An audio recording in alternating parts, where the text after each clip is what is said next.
Okay, I'm going to call the special meeting of the Board of Aldermen to order on Tuesday, June 1st, 2021 at 7 p.m. via teleconference. The prayer will be offered by Deputy City Clerk Allison Waite, and Alderman June Karen will lead us in the pledge to the flag. Almighty God, we have the high honor and the serious duty to manage the affairs of our beloved city. Fill us, O God, with a spirit of unity and understanding, which enables us to face our multiple problems with a serene mind, with justice and charity for all, so that any and all decisions made by us will always be for the betterment and greater happiness of all our fellow citizens. So help us, God. Amen. I pledge allegiance to the flag of the United States of America and to the republic for which it stands, one nation, under God, indivisible, with liberty and justice for all.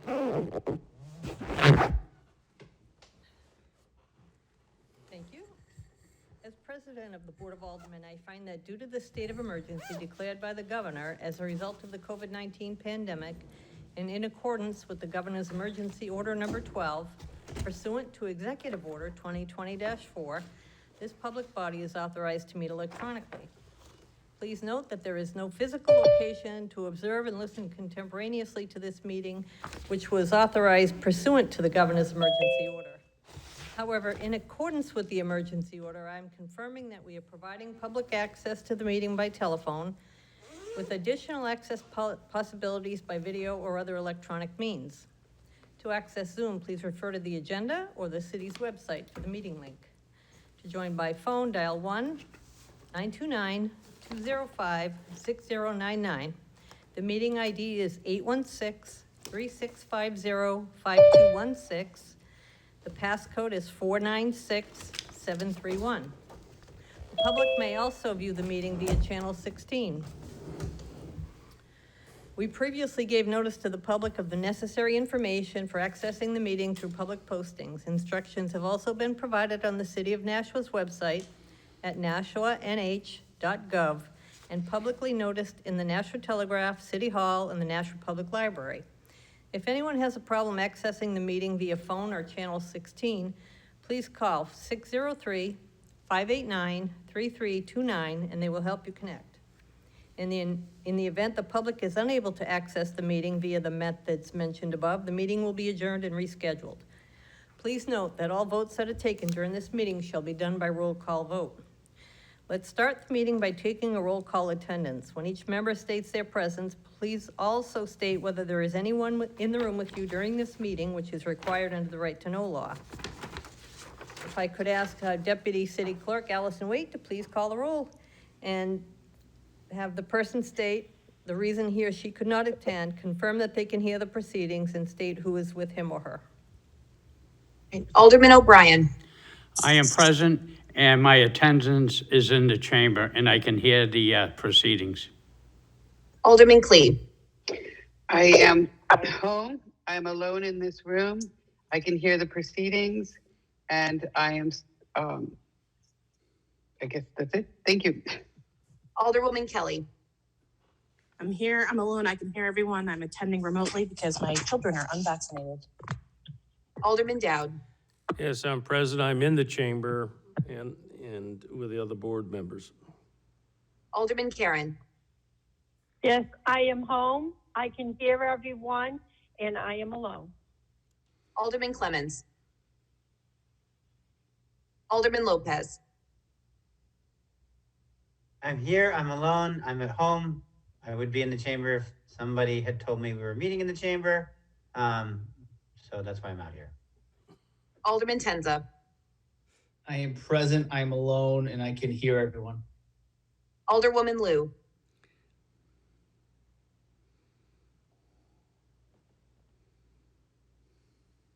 Alderman Jettie. I am here alone and I can hear the proceedings. Alderman Schmidt. I am present, alone, and can hear everyone. Alderman Laws. I'm here, I'm alone, and I can hear everyone. Alderman Cleaver. I'm present, I can hear everyone, and I'm alone. Alderman Harriet Gathright. Alderman Wiltshire. I'm present. All right, you have 13 in attendance. Thank you very much. I don't think the mayor is on our meeting, is he? Or Corporation Council? No, the only one is Mr. Griffin. Okay. All right, so as is our custom, I will turn the rest of the meeting over to the Chair of Budget Review Committee, Alderman Dowd. Yes, this evening we'll be hearing a public hearing on R 21-145, authorizing the interfund transfer and appropriation of $325,000 from the Broad Street Parkway Capital Project activity to the Nashua Milliard Dog Park Capital Project activity for the purchase of property located at L Pine Street, map 77, lot 5. Is there anyone here to talk to this resolution before we get started? Mr. Director Cummings, or? Yes, I believe myself and CFO Griffin are here this evening to speak on the matter. If I may, I would just kind of give a quick orientation to the body here, and then I would leave the financial aspects to CFO Griffin, if that's the pleasure, Mr. Chair. Yes, that's fine. Go ahead. Thank you. So I'm here to ask for your favorable consideration of the legislation before you this evening. It's a two-part bill or two-part piece of legislation. The first part was the entering into a purchase and sale agreement, which this body has previously approved to use L Pine Street, or what is also referred to as map 77-5 on the city's assessor's maps. It's a little over 4 acres of land that we would like to acquire, use specifically for open space and a dog park. It is abutting the Mine Falls Park, and it would just behoove us to make a trailhead there. It is right now being used in such a manner, even though technically we don't own it, and this would just allow us to be able to use it in the way we already have been customarily. So with those comments being made, I'm gonna yield the floor to CFO Griffin, who can talk to you a little bit about the financial aspects of this legislation. Of course, happy to take any questions at the end. Mr. Griffin? Yes, CFO John Griffin, thank you, Mr. Chair, members of the board. What we're asking for tonight is for the board to have a favorable recommendation to take certain monies from the Broad Street Parkway Project Activity Fund and move it into a newly created Milliard Dog Park Activity Fund.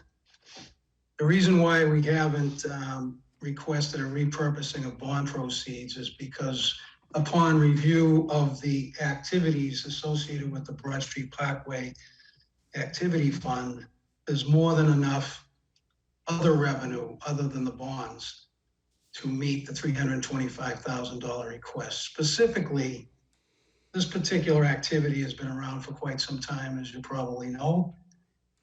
It has its roots from the very beginning of using federal funds. It had some local funds to build the Broad Street Parkway.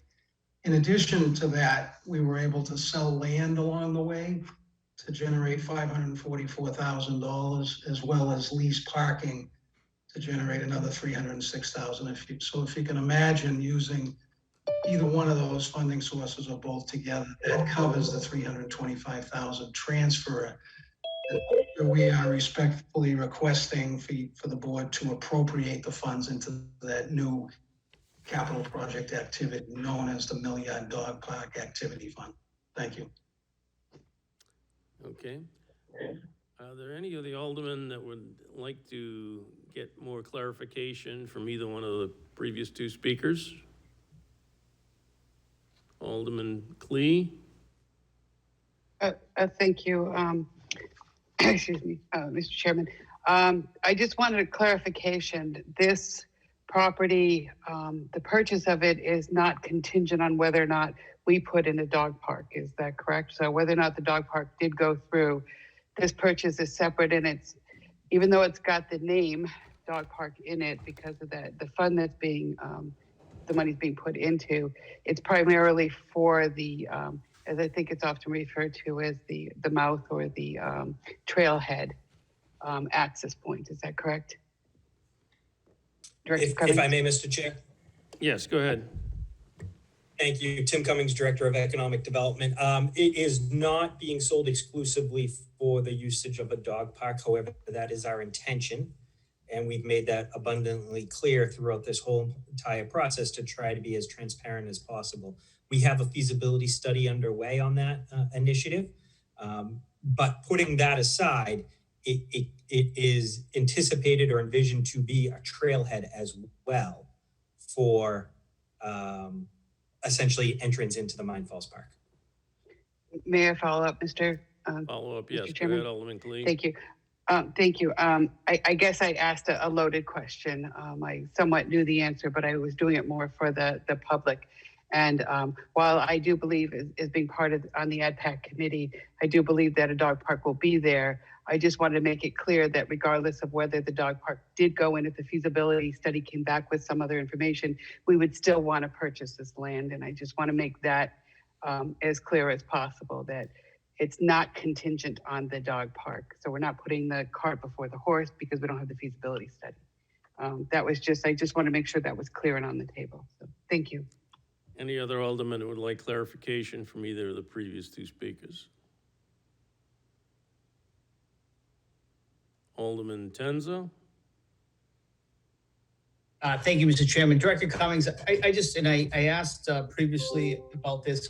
Could you just talk a little bit, in one of your prior presentations, you talked about potentially some of this area being parking. I think I've gotten clarification since then, but can you talk about the type of parking that you would expect on some of this land and whether it would be paved or I guess a dirt lot, parking lot for some of those buildings? Certainly. So I'm going to answer your question in two phases, if I may, Mr. Chair. Yes, go ahead. Thank you. So I'm going to share my screen right now. I'm going to pull up the GIS map. And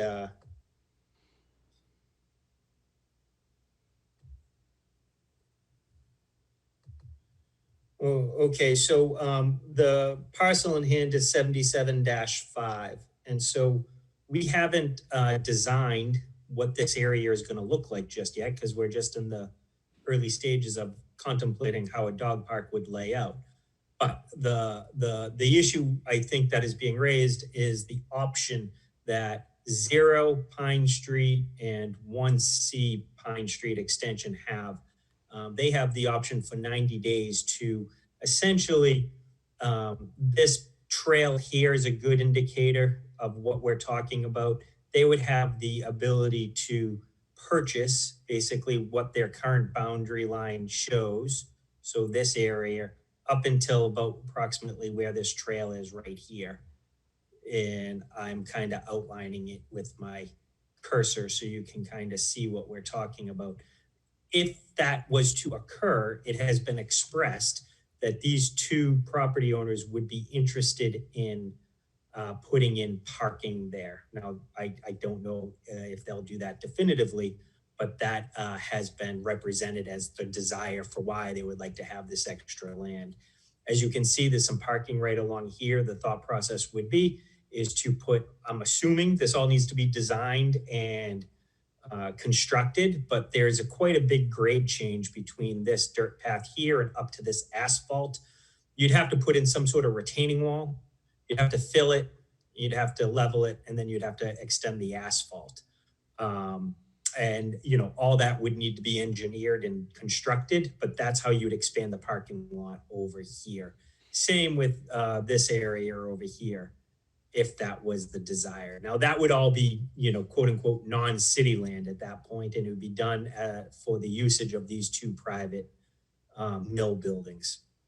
That was a condition of the PNS.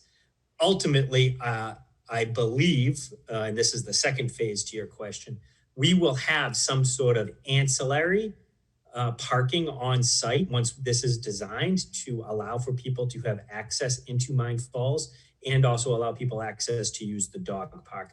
It would not be paved. It couldn't be. This is a very environmentally sensitive area. So it would stay open,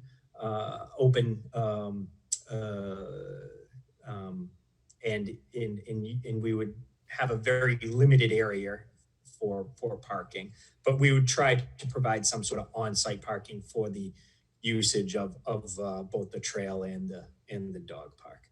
And that would be public, or would be quote unquote city land or city owned property, to support the passive recreation that would be going on in that area. Hopefully that answers your question, Alderman Tenza. All set, Alderman Tenza? Yes, thank you.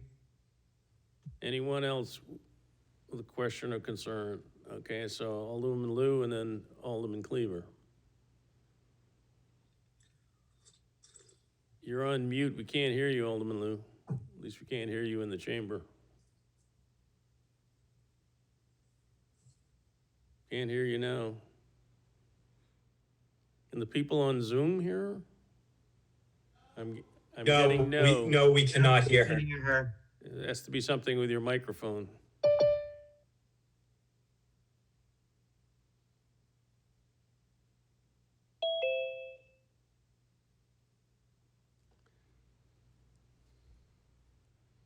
Maybe try calling in by phone.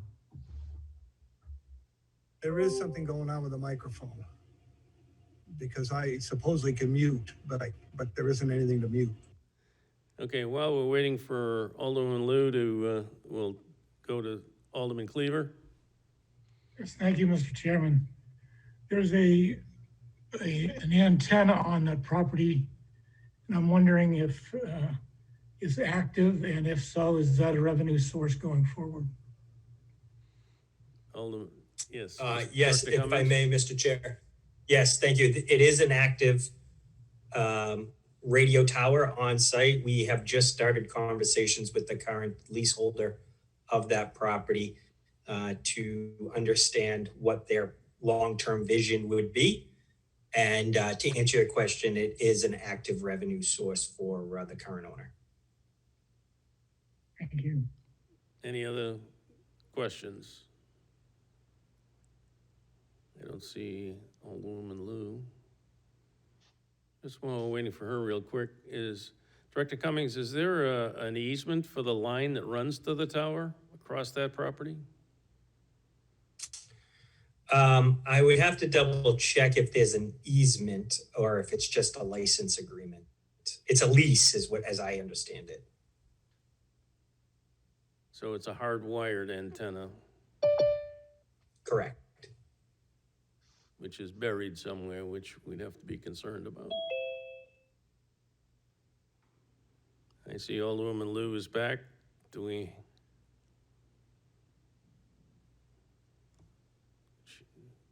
Would you like? Are you calling on me, Mr. Chairman? Yes, we can hear you now. Okay, thank you. My question was, if the options are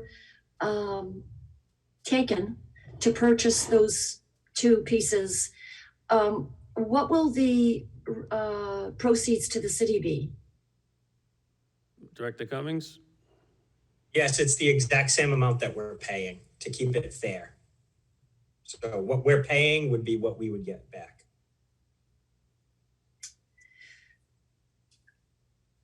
I assume for that piece of the property. Correct, on a prorated share of square footage. Prorated, yes. That's Okay, all set, Alderwoman Lou? yes, thank you. Anyone else? Alderwoman Clee? Thank you, Mr. Chair. Back to the radio tower. One of the things is part of that we've learned in looking at the dog park is that there's a whole underground grid that goes to the tower. And part of the feasibility study is we're learning the extent, how deep it is and so on, because that will affect the planning of a dog park there, where we could put a fence, where we can't put a fence. We'd have to kind of put poles in between the grid, as well as how far does the grid go down, because dogs will dig and so on. So we'll learn all of that information as part of the feasibility study. But we do know that there is a wide reaching kind of grid that feeds to the tower, and it's under the ground. Not too deep from what I've understood, but we'll learn more. All right. Anyone else? Seeing no one, I'll open up the public hearing for testimony in favor of R21-145. Is there anyone that would like to provide testimony from the public in favor of R21-145?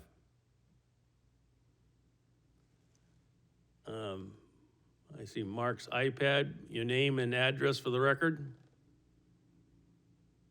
You have to come off mute. You're still muted.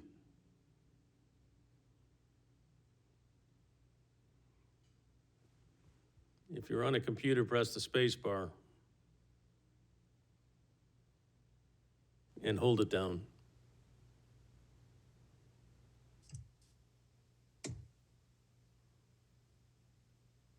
There we go. There we go. All right. All right, thank you. Thank you, Chairman Dowd. Yeah. Name is Mark Clemondon, 78 Elm Street, former Alderman, Ward 4 for 6 terms. If you allow me, Mr. Chair, I want to speak on both aspects of this resolution. Okay, we do have a new thing since you were an alderman. We have a 3-minute limit and the timer is running. Okay, thanks. I'll be fast. Regarding the dog park, I'm the one that had the idea and worked the state legislature and the Senate to get dog parks in the state of New Hampshire. Therefore, Nashua has the very first dog park. Wasn't quite what I envisioned because it went more of a private type group. What I was looking at, and actually this site is one of the sites I was looking at, but there was no money at the time. Through past research and current research, with the state law, the municipality is not held liable. However, the Hudson Dog Park, and I've spoken through a variety of animal control officers, and it's a burden to them. So I would suggest before we move forward, especially with the layout of this lot, it's kind of a weird shape, a minimum of 2 acres and a separated area of small dogs, large dogs. And you can follow up with the Hudson facility and get their personal experience there. It's highly successful. Question. Is this property being purchased or leased? If some answer. This is, Director Cummings, would you answer that question? Yes, happy to, Mr. Chair. It is to be purchased. We would have a fee interest. Excellent. Oh, thank you very much for answering. And then regarding the Broad Street, I led that project from beginning, and I was chairman of the Broad Street Parkway as well as infrastructure. There is one section, it's only supposed to have one access and egress, which is to connect to the Mohawk Tannery. There was supposed to be curb cuts there. The curb cuts were not installed. So I'm very happy to hear that there's additional monies. So should we need to do that with the pending cleanup of Mohawk Tannery, I'm glad to hear that there is. Okay, I'm glad to hear that there is money for that. Other than that, I just want to say that both these ideas, moving the monies over and the dog park, I think are excellent ideas, and I commend you for moving forward on this. And I thank you, Mr. Chair, and the rest of the board. Thank you for your comments. Is there anyone else that would like to speak in favor of R21-145? Seeing and hearing no one, I'll move to testimony in opposition. Is there anyone that would like to give testimony in opposition to R21? Laura Cahoon. Ms. Cahoon. Laura Cahoon. Name and address for the record. Laura Cahoon at 30 Greenwood Drive. I find it funny that the mayor is asking the Board of Aldermen to authorize a transfer of $325,000 in order to buy a dog park. Why did the city of Nashua's mayor and Board of Aldermen not ask the Nashua taxpayers if they wanted another dog park? just because the mayor found that not all the funds for the Broad Street Parkway were used, and therefore he's taking the money to buy a dog park. However, has anybody on the board considered that these funds should go against the outstanding bond that is still open on the books for the Broad Street Parkway? Nashua taxpayers are still on the hook for the principal balance of $1,250,000 and interest balance of $214,844.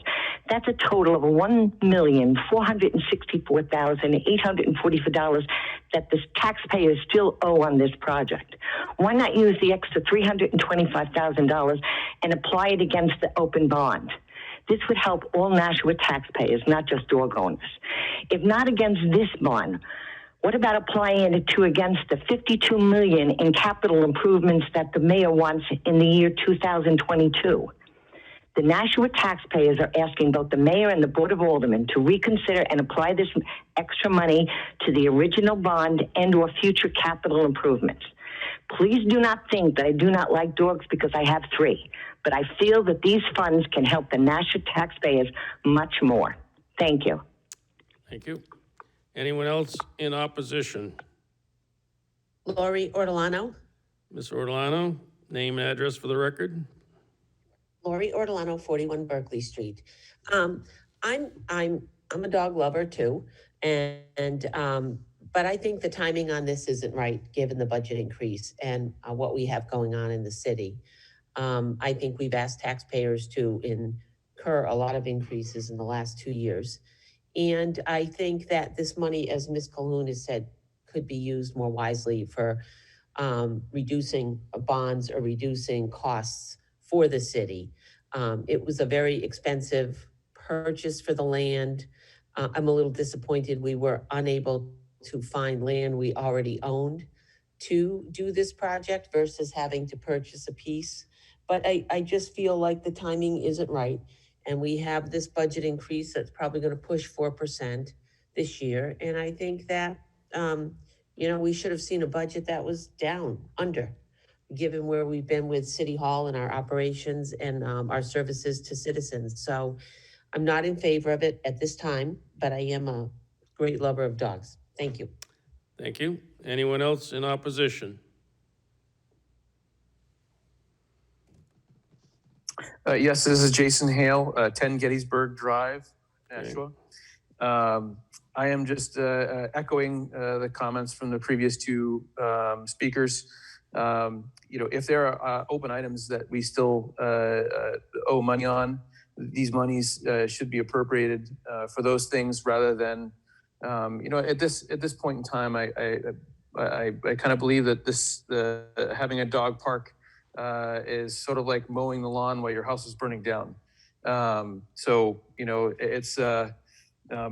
I think there are better things that we can do with that money, given the situation that we're in and the increases that have been mentioned prior. So I would respectfully ask that that this is not a good idea. So thank you very much for your time. Thank you. Anyone else in opposition? Seeing and hearing no one, I will once again take testimony in favor.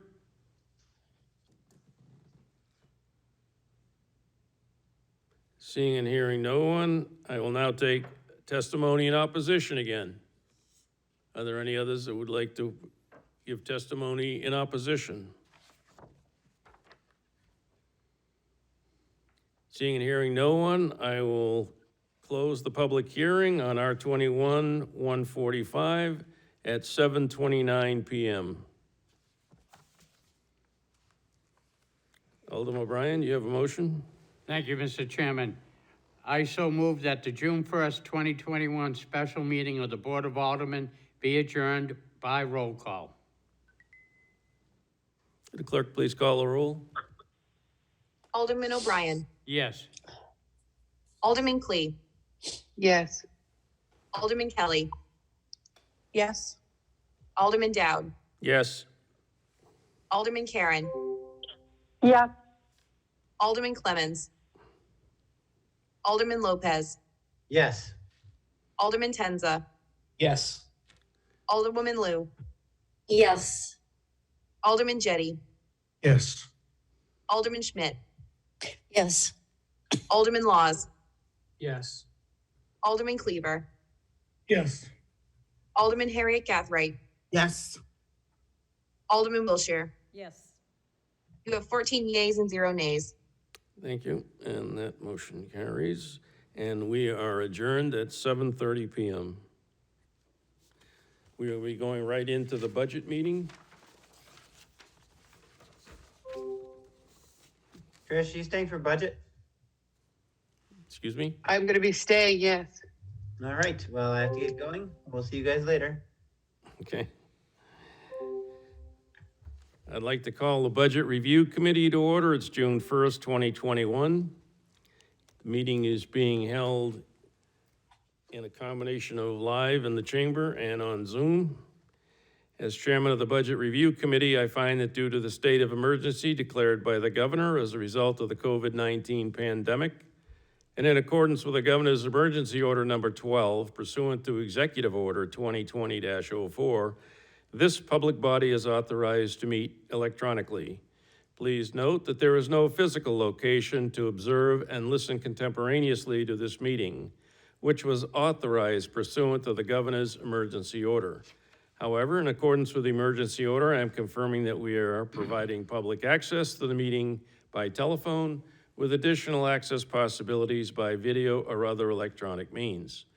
To access Zoom, please refer to the agenda or the city's website for the meeting link. To join by phone, dial 1-929-205-6099. The meeting ID is 816-3650-5216, and the passcode is 496731. The public may also view the meeting via Channel 16. We previously gave notice to the public of the necessary information for accessing the meeting through public postings. Instructions have also been provided on the City of Nashua's website at www.nashuanh.gov and publicly noticed at City Hall and the Nashua Public Library.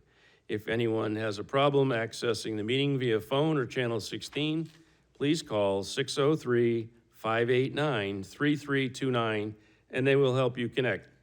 In the event the public is unable to access the meeting via the methods mentioned, the meeting will be adjourned and rescheduled. Please note that all votes are taken during this meeting will be done by roll call vote. We will start the meeting by taking roll call attendance. When each member states their presence, please also state whether there is anyone in the room with you during the meeting. This is required by the right to know law. Alderman O'Brien, would you please call the roll? Thank you, Mr. Chairman. Alderwoman at Large, Shoshana Kelly. I'm here. I'm alone. I can hear everyone. Alderman at Large Michael O'Brien Sr. is present, and I'm attending in the chamber. Alderman at Large Laurie Wilshire. I am here. Alderman Ernest Jettie. I'm here alone and I can hear the proceedings. Alderman Jan Schmidt. I am present, alone, and can hear everyone. I'll call Alderman Ben Clemens. Okay, absent. And Chairman Alderman Richard Dowd. Yes, I'm present in the chamber running the meeting. Also with us this evening are Aldermans Patricia Klee. Also in attendance is John Griffin, CFO. Anticipated attendance tonight will be Justin Case, Emergency Management Director, Jeffrey Snow, Edgewood Cemetery Superintendent, Paul Fournier, Woodlawn Cemetery Superintendent, Thomas Maffey, President of Edgewood and Suburban Cemetery, Amy DeRoche, Hunt Memorial Building and Arts Administrator, Jill Stansfield, Parking Manager, Tim Cummings, Economic Development Director, Chris Lynch, Airport Manager, Jennifer McCormick, Library Director. Did I get everybody? I believe Alderman Garthright is with us as well. Oh, yes, Alderman Harriet Gathright is also with us. Sorry, Does anyone Alderman else? Gathright. And did you get Mr. Griffin? Yes. Okay. First item on the agenda is public comment for anything that is on tonight's agenda. If it's something that just was done on the Laura public, Cahoon. I'm not ready yet. When it'll be for anything that's on the agenda this evening. And you have 3 minutes, and when you have 30 seconds left, we will tell you to have 30 seconds and ask you to wrap up your comments. And if you had comments that were given at the public hearing, it is probably not necessary to repeat the comments because it's all part of the same record. So, Well, I'm anyone for going to public repeat. comment? Laura Cahoon, Ms. Cahoon? 30 Greenwood Drive. I'm asking the Budget Committee to reconsider the authorization of the interfund transfer of $325,000 for the dog park and put the Nashua taxpayers first. With the Broad Street Parkway bond still open in a total amount of $1,464,844, it seems that applying this money to the bond would help the Nashua taxpayers more. In this time of uncertainty, it is only fair to help the Nashua taxpayers, as many are trying to recover from last year. The Nashua mayor has already stated that he wants an additional $52 million in capital improvements next year. How much more do you want to put on the Nashua taxpayers' back? The Nashua taxpayers need to put food on their tables and then worry about if they can pay their property taxes. Nashua taxpayers are asking the Budget Committee to apply this money to the current Broad Street bond in order to lower the principal and interest. Thank you. Thank you. Any other public comment? Seeing and hearing none. Communications? There is none. Unfinished business? There is none. New business resolutions? There are none. New business ordinances? There are none. Tabled in committee? Let me see. Budget. Yep. R21-142. Okay. Yep. Take from the table. Yeah, okay, I see the other one, excuse me. Mr. Chairman, I would like to make a motion to take from the table R21-142, which is relative to the adoption of the fiscal year 2022 proposed budget for the City of Nashua General Enterprise and Special Revenue Funds. There will be a public hearing which will be scheduled for 6/21/2021 at 7 p.m. in the Nashua High School North Auditorium. And I would like this roll call, by roll call, please. Please call the roll. Alderman Schmidt. Yes. Alderman Jettie. Yes. Alderman Wilshire. Yes. Alderman O'Brien votes yes. Alderwoman Kelly. Yes. Alderman Dowd. Yes. Mr. Chairman, you have 6 yeas, 0 nays. Motion carried. R21-142 is back on the table. This evening, we'll be looking at Departments 156, Energy Management, and the appropriations are on page 158. We'll also be addressing Public Services, Pinewood Cemetery, Woodlawn Cemetery, Edgewood and Suburban Cemeteries, General Government, Hunt Building, Parking Enforcement, Parking Operations, Economic Development, Public Services, the Nashua Airport Authority, and the Public Library. Again, we will be starting with Emergency Management, which is on page 158 in your budget book. Who is here to discuss this budget this evening? Mr. Justin Cates? Justin Cates is here. Good evening. So you'll see in the budget book, we presented our budget for this fiscal year 2022. There's really no significant changes from last year. The primary thing that we're looking to do is in the next fiscal year work to update our emergency plans based off of lessons learned from COVID, and the budget reflects the types of activities that'll be necessary for that type of work. I'd be happy to answer any questions about the budget or anything else related to the department. Does anyone from the Budget Committee have questions for Justin Cates? Any alderman? Just one question. Do you have the funds in your budget to, at the beginning of the year, well, actually last March, we talked about developing a lessons learned, sort of a playbook in case this happens again. Do you have the funds, or have you worked on that? And is that something that you are planning on doing? Yeah, so there really aren't any funds that will need supplemental to what we're currently. That's a responsibility of our department. We'd be able to do that with the existing resources. It is something that is a activity that we're working on currently, and we actually have some further discussion about that at the special meeting that'll take place June 8th, I want to say, where we're going to talk about the emergency operations plan update and some of the changes that will happen in the next revision of that document, which we're currently working on. Okay, thank you. Alderman O'Brien. Thank you, Mr. Chairman. Mr. Cates, I see on other expenses, 68 special events.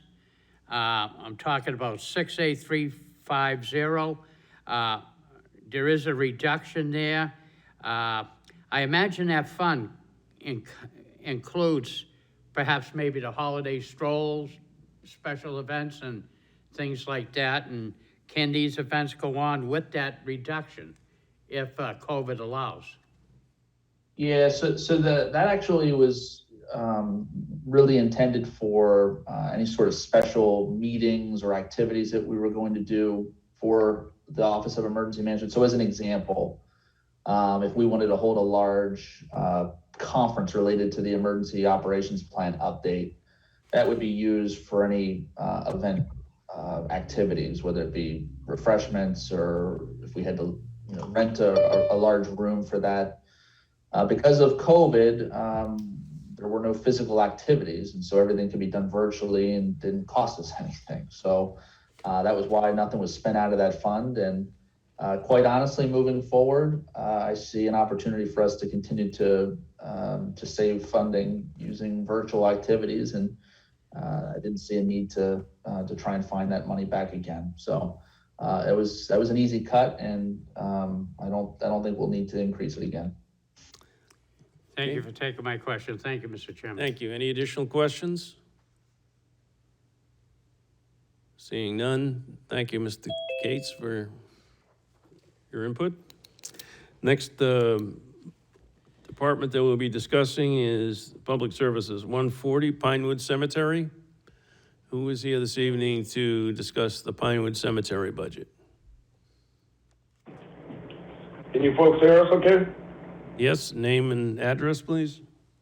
Yep, my name's Len Fournier. I'm the superintendent of Woodlawn Cemetery. I live at 10 Barrington Ave. I am here with Niles Jensen, the chairman of our trustees, and Dan Busselvich, the vice chairman of our trustees. Okay, the appropriations are on page 211.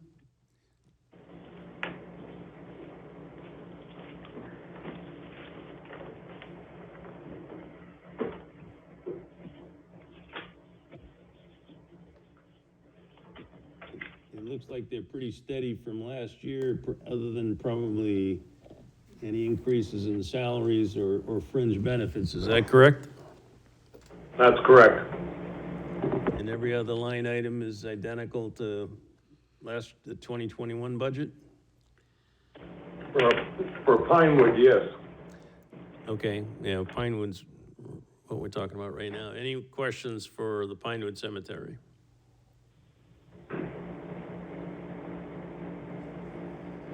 Seeing and hearing no one. Do you have any additional information you want to provide to us, or? No, Pinewood's pretty self-sufficient. We've been doing very well over there. All right, thank you very much. Next is 142 Woodlawn Cemetery. Who's here to present for the Woodlawn Cemetery? The same three. Okay. Myself, Niles, Tim. Right. Would you like to address the budget for Woodlawn?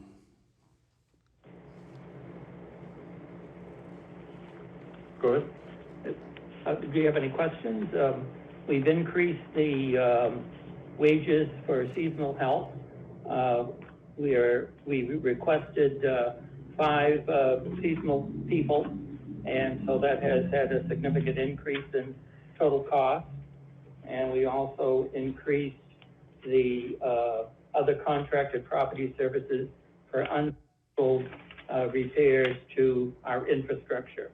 And those were the 2 heavy lines, but the income that we receive here at Woodlawn is sufficient to cover it all.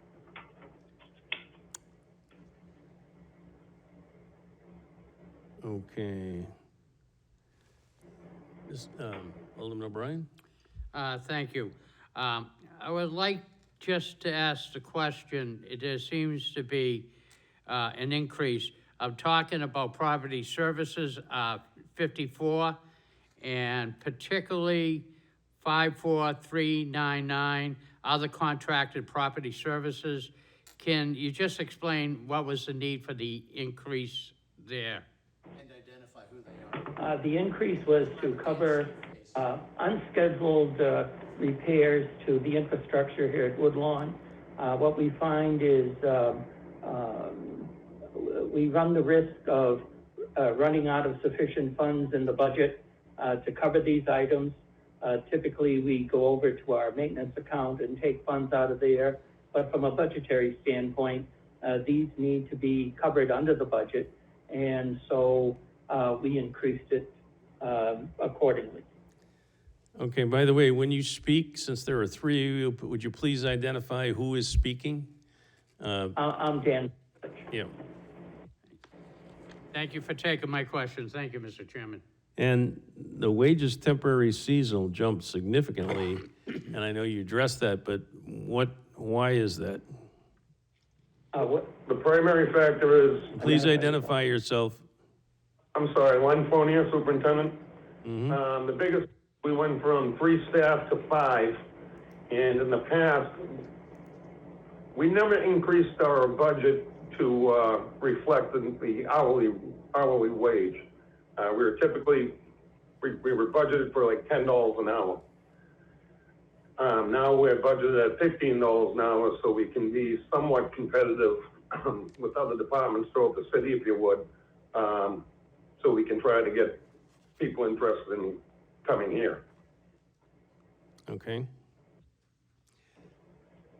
Are there any other questions from any of the committee members or aldermen?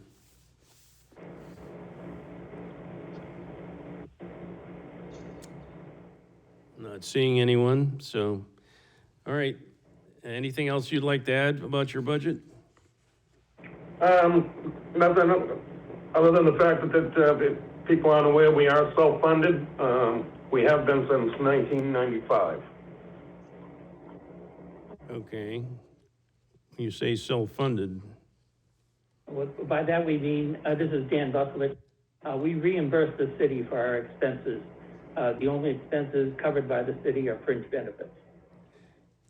okay, so the revenues that you take in offset the bottom line on this page? Absolutely. All right, good to know. And that would be on your appropriations on page 42. I mean, on your appropriate revenue, rather, on page 42. All right, Yes. Thank you very much. Thank you. You're welcome. Oh, Alderman Clee, did you have a question? Yes, it was when they discussed the fringe benefits, and said that the fringe benefits are picked up by the city. So they pick up all the expenses because they are self-funded and so on, but the extra $6,600 is being covered by this in the budget. So the $117,209 in fringe benefits is city money. I just want to make sure I understand that. Yes, that's correct. And by the Attorney General's office, those funds cannot be paid for from the reserves of Woodlawn. All set, Mr. Alderman? Chairman? Please, Yeah, yes. just one quick follow-up. So and I completely understand that. I'm not saying that would be wrong or right or anyway. I just wanted to clarify that 117,000, the additional $6,600, is that because of the seasonal help? Do we give them No. benefits? Oh, okay. Tracking fringe benefits, the increase there is based on the contracts that the city has. So this is increase in salaries, pension, health plans, those additional costs. That's what that $6,600 covers. And again, that's all tied to fringe benefits, which we have no control over whatsoever. Completely understand. Thank you so much, Mr. Chair, and thank you, sir. Yes, Alderman Kelly? Alderman Clee asked all my questions. Okay, thank you. All right, any other questions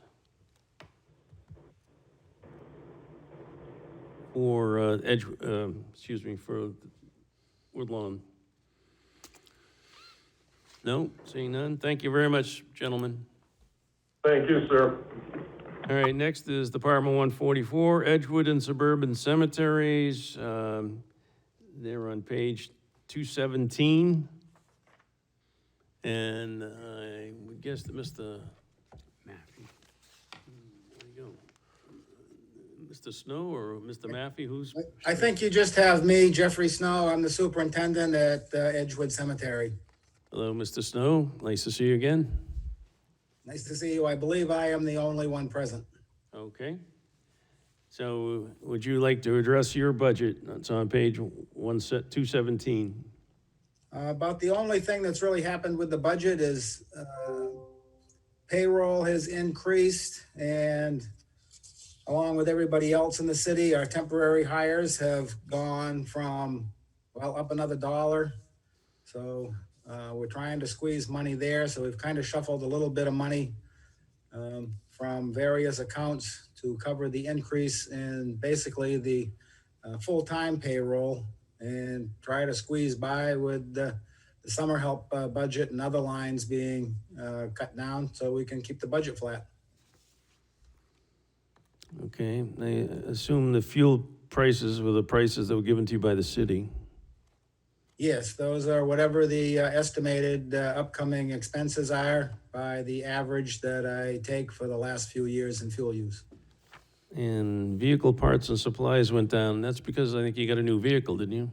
Well, we have a couple new vehicles, but nothing recently, but we have to take money from one place to pay the other. Okay. So a lot of things were shaved a little here and there. All right. Are there any questions from any of the budget committee for Edgewood and Suburban? Yes, Alderman Jettie? Thank you, Mr. Chairman. So I noticed that Woodlawn's revenue increased by about 90,000, and yours remained flat. Is that because you're smaller and you're full, or why is not your revenue going up like theirs is? I'm going to speculate. I think we take in more revenue through services, meaning burials and other, services that we provide. I think all their revenues are generated from their trust fund is where the increases come from. Okay, thank you. On the numbers that are anticipated from the statements we get from our trust holders. Okay. All set, Alderman Jettie? Yeah, so is comparing Edgewood to Woodlawn, are their capacities similar, or is there more room in one than the other? As far as space within the cemetery, Yes. I think we have at Edgewood more space available for the future than Woodlawn does. And there is space at Evergreen, which is basically the only cemetery we're selling lots at. And I'm not, I mean, besides Edgewood, I'm not sure about the availability of space at Pinewood Cemetery. I believe they have a fair amount, but it is a small cemetery. Okay, thank To you. be honest with you, as far as the revenues go and the trust funds, that is one thing that I stay out of. The trust funds are not my, well, I don't know if I want to say not my concern, but they are not, I'm not in charge of the trust funds. So I'm sorry, I can't probably give you the best answer in that department. Okay, thank you. Any other questions from committee members or board members? Alderman Cleen? Thank you, Mr. Chairman. I just have a quick question. Again, this is on the fringe benefits. I noticed your fringe benefits actually went down, and specifically in the 52,300, it went down. Is that due to your healthcare costs went down, changing over the plan? I'm asking mostly to find out if our change in healthcare is kind of helping us a little bit. Yes, where everybody is, used to be merit employees, where unaffiliated employees, everybody switched over to the HSA, I believe, the health savings account with the, I don't know, whatever it's called, pay out of pocket. And I think that saved the city money. I believe that's the case. The fringe benefits, those come out of City Hall, and we do not get involved in those. They tell us this is what it is. Right. And is not part of our calculations, just the figures. All set, Alderman Cleen? I just want to make one comment. And I understand that, again, you don't, just like the others, you don't deal with the fringe benefits, but the change over saves over $13,000, which is every penny counts type of thing. So I appreciate that. Thank you. Any other questions? I have one. You recently did some modifications at the cemetery, and I know you're waiting for the grass to grow in, which will add several new grave sites. I don't recall the exact number off the top of my head, but we had several meetings relative to the landscaping. I just have a couple of questions relative to the landscaping, since that is my ward. Some of the trees that were put in died, and it's my understanding through secondhand knowledge that they weren't guaranteed. So are they going to be replaced, and if so, when? And also, you were putting in a new fence. Do you know when the new fence is going in? As far as the trees go, there's no schedule on that. I anticipate they will be replaced as all part of the agreement with the neighbors, but I don't recall the fence being part of the agreement, and there currently is no plan on the fence. We had prices from almost 2 years ago when we started that. We just had a section of fence replaced because a tree came through it. I would say that there has probably been a significant increase in the cost of the fence. I guess everything costs more and is backordered because of COVID. I don't know. I don't really have a good explanation for you, but the price of the fence has significantly gone up. Ken from Gate City Fence called, said he was embarrassed to give me a quote on it, but we needed to replace a section. And he got back to me a while later and said they couldn't find another vendor, and it was about $800 for one section. And I think that's an 8-foot section. That was over 300 feet of fence, so 40 sections. I think that was just the cost of the material. So I wouldn't be surprised if the cost is about doubled to probably in the $40,000 for fencing on that section. That's a steel fence, right? Yes. That's why it went up so high. Steel is at a premium right now. Hopefully it'll come down before you have to really put the fence in. But I know the neighbors are already asking about the trees, so I'll probably be following up on that. Any other questions for Edgewood? Seeing none, thank you, Mr. Snow. Thank you. Okay, the next department we'll be talking in the general government is 131, the Hunt Building. The revenues are on page 309, the appropriations are on page 72. Who is here this evening to discuss the Hunt Building? Yes, hi, Mr. Chair, Tim Cummings, Director of Economic Development, and also with me is Amy DeRoche, who is the Hunt Administrator. She can speak to the budget this evening. Okay. Is she ready? There she is. Okay. So my budget really pretty much hasn't changed since last year. Our revenue that we take in sustains the expenses for the building. So we kind of just try and keep things similar year to year. Okay. I'm wondering if my video is having issues. It looks like it's identical to last year. It should be, yes. Yep. So there anything specific that you want to tell us, or? No, that's pretty much Okay. it. Are there any questions? We're pretty easy. Okay. Are there any questions from the committee or any of the aldermen relative to the revenues or appropriations for the Hunt Building?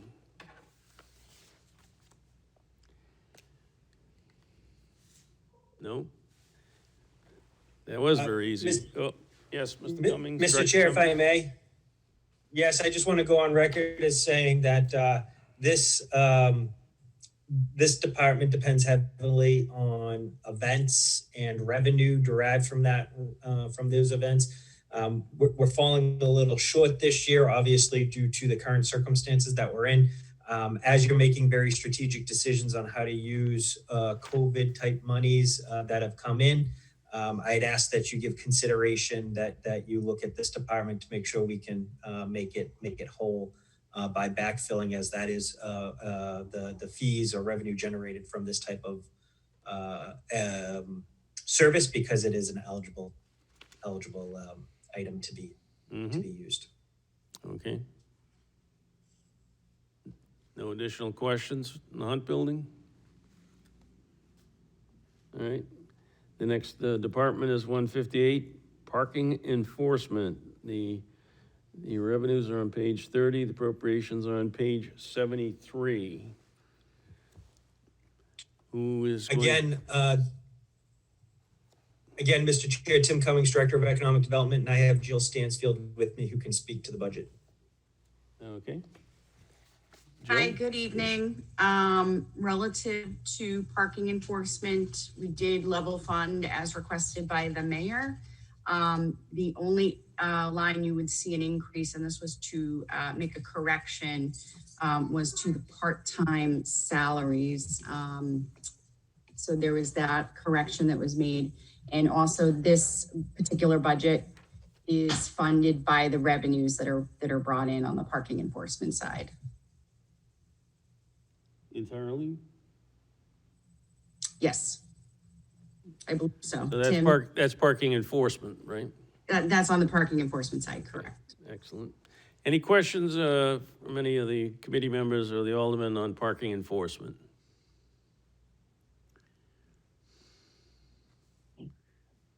No one? Okay. Then we'll move on to Department 166, Parking Operations. The revenues are on page 31. The appropriations are on page 74. Ms. Stanfield, are you going to address that one as well, Lisa? Yes, I can speak to that as well. Okay. On the parking operations side, we were also able to primarily level fund. You will actually see a few lines where we were able to decrease. That was to account for the salary increases. But there are a couple of line items that we were able to decrease.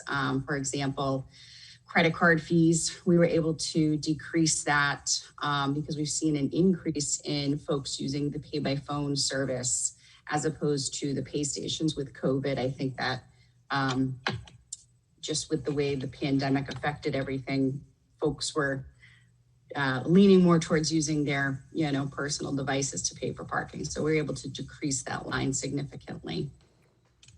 Okay. Any questions from any of the aldermen?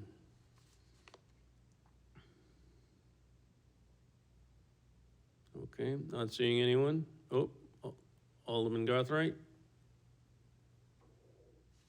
Where would I show, or where would you show where, since you have not been able to use all parking spaces downtown, so where does that show up in this? So therefore, I'm sure you lost some revenue, or maybe you didn't, but I'm sure you did. So where would that show up? Ms. Stanfield? Or Director Cummings, either one.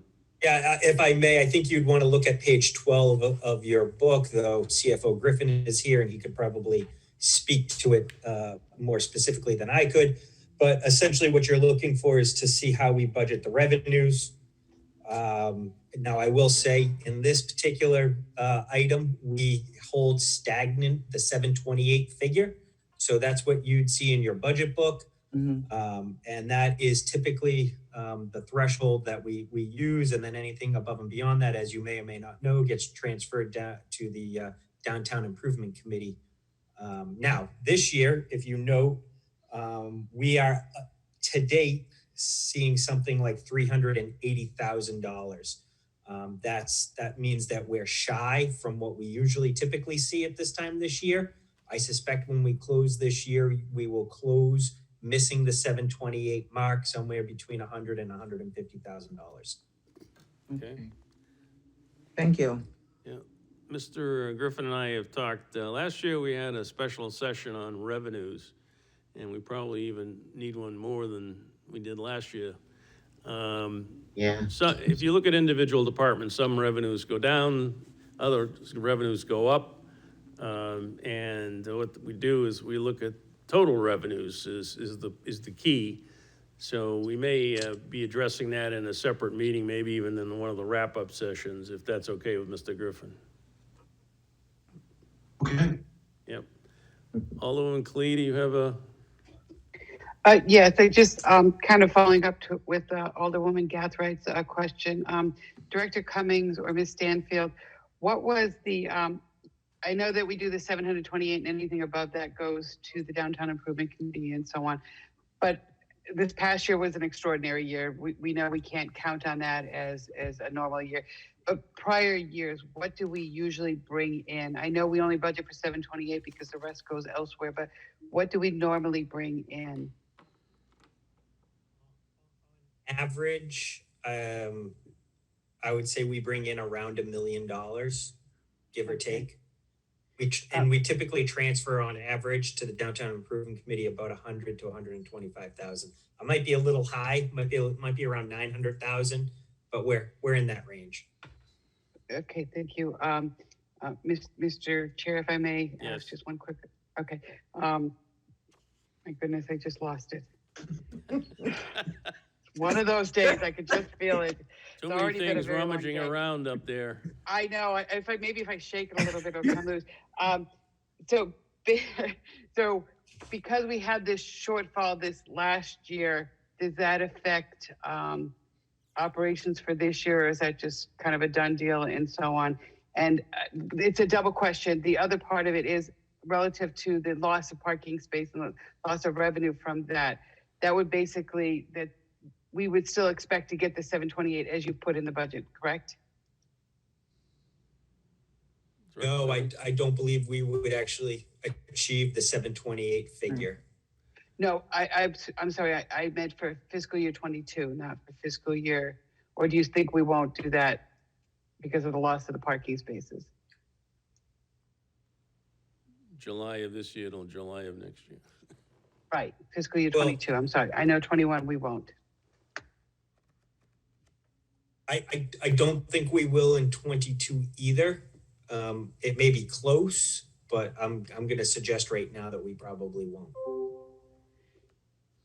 So do we need to change that number in the budget book or in the budget? No. comment. So thank you so much.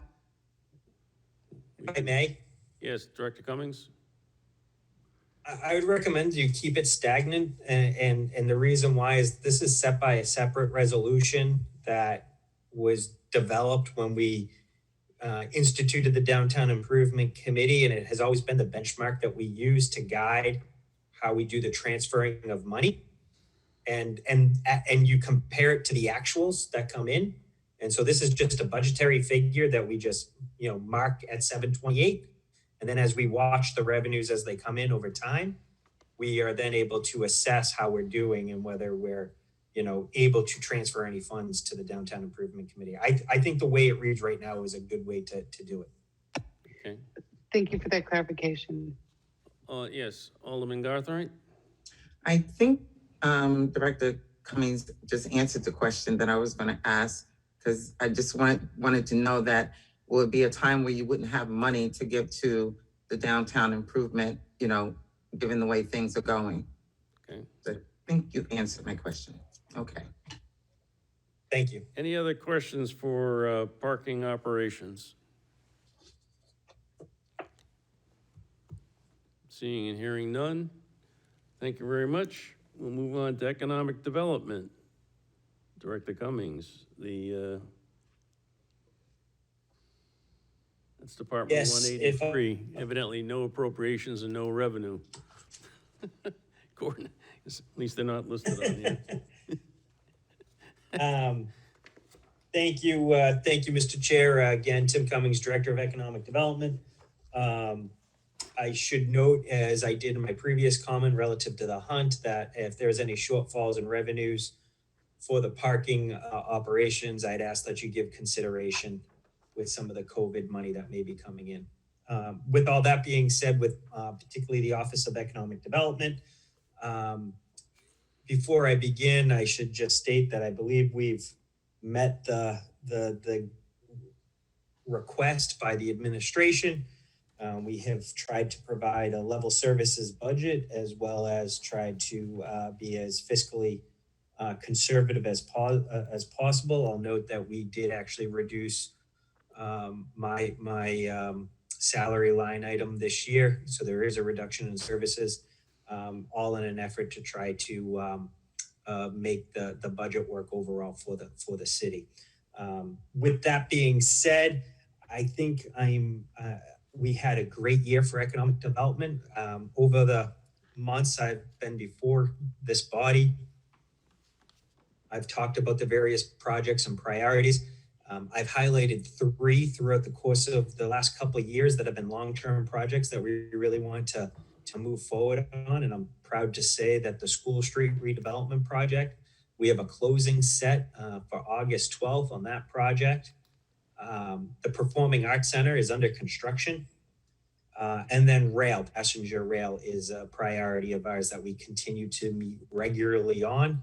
And we have a dedicated core group of local Nashua residents and officials, which, Mr. Chair, I know you're actively involved in that, all to make sure that Concord and Washington, D.C. continues to prioritize passenger rail along the Capitol Corridor. So that is more of a state level driven initiative at the moment, but we are still actively engaging on that front to make sure we're positioned for success.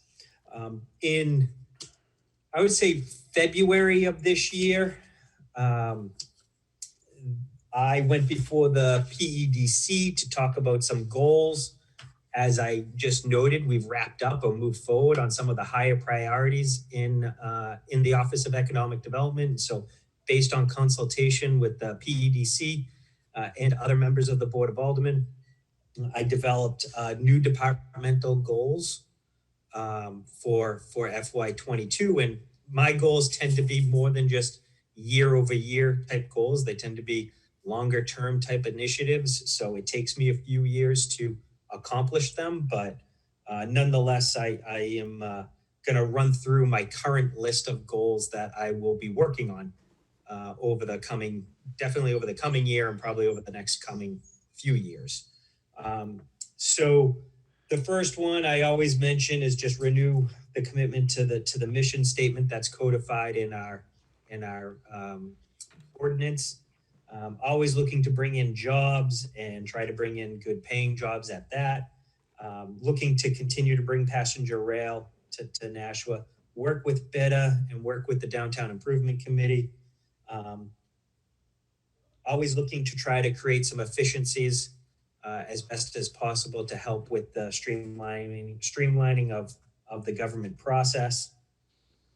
I will be looking to redevelop the Elm Street Middle School and looking to begin the disposition process of that project, of that property. We just had an RFP conclude where we received proposals from various architectural firms that will be helping us with this initiative. We would like to get an RFP out to the development community in January, looking to dispose of that site. Similar type effort with the mill yard. As you may or may not know, we've now acquired the NIMCO property. And with that acquisition, we are now trying to dispose of all the surplus properties that we no longer need because we have pretty much come to completion on the Broad Street Parkway. We will be continuing to design and start the implementation of the master planned riverfront area in the downtown. We are concluding preliminary design. Now we will be moving towards final design with the goal of trying to get under construction sometime in calendar year 22. A goal that was not on my radar originally, but is a good example of why having these types of conversations is helpful, is in my conversation with PEDC, there was a discussion about broadband and how we might be able to bring broadband to areas in Nashua that may be underserved. So I'm going to be looking into that over the next year or so. I'm working with the mayor's office on that initiative, and hopefully we'll be able to report back some findings to you in short order. Lastly, going to be focusing on some priority development sites with some public-private partnerships, looking to move the Mohawk Tannery, the Beezer site, the Dow Chemical site, and then finally Daniel Webster College. We need to get those sites reactivated for our benefit, and so trying to work with prospective purchasers or developers on those projects will again continue to be a priority. And then lastly, something I always have on my list is just be looking to dispose of surplus city assets and tax deeded property, commercial tax deeded property. So those are the goals that we'll be working on over the next year or next couple of years. And I just thought I would remind everyone this evening of my efforts and my office's efforts. Thank you. By the way, your appropriations are in the book. They're on page 80. It just wasn't listed on the agenda. So. And yes, yours did go down, so, but thank you for that. Is there anyone else that has any questions for Director Cummings?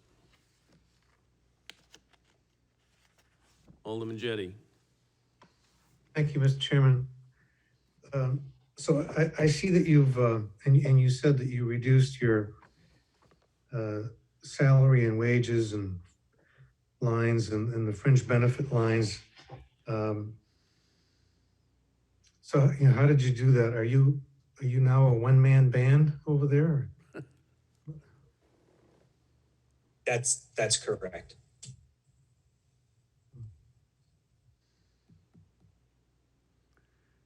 Follow-up question, Alderman Jettie, or are you all set? Yeah, and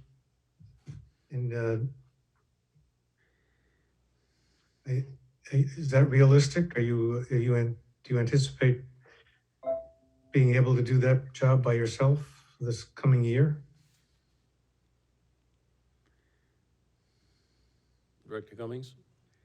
Yes, thank you. I do believe I'll need to be innovative, and ultimately at the end of the day, we have to live with the budget that we're given. And, I will do the best I can to provide the same level of service. I think there will need to be some changes along the way, particularly on the administrative front. due to the reduction of services, but nothing that would be Herculean or nothing that would be overly complicated. Just all things that, we would need to do to try to have a more efficient operation. And that is my plan, and I think we can achieve it. Just from my observation, Director Cummings doesn't work 8 to 5. Many of our conversations are in the evening. It's the only time he has free to discuss things.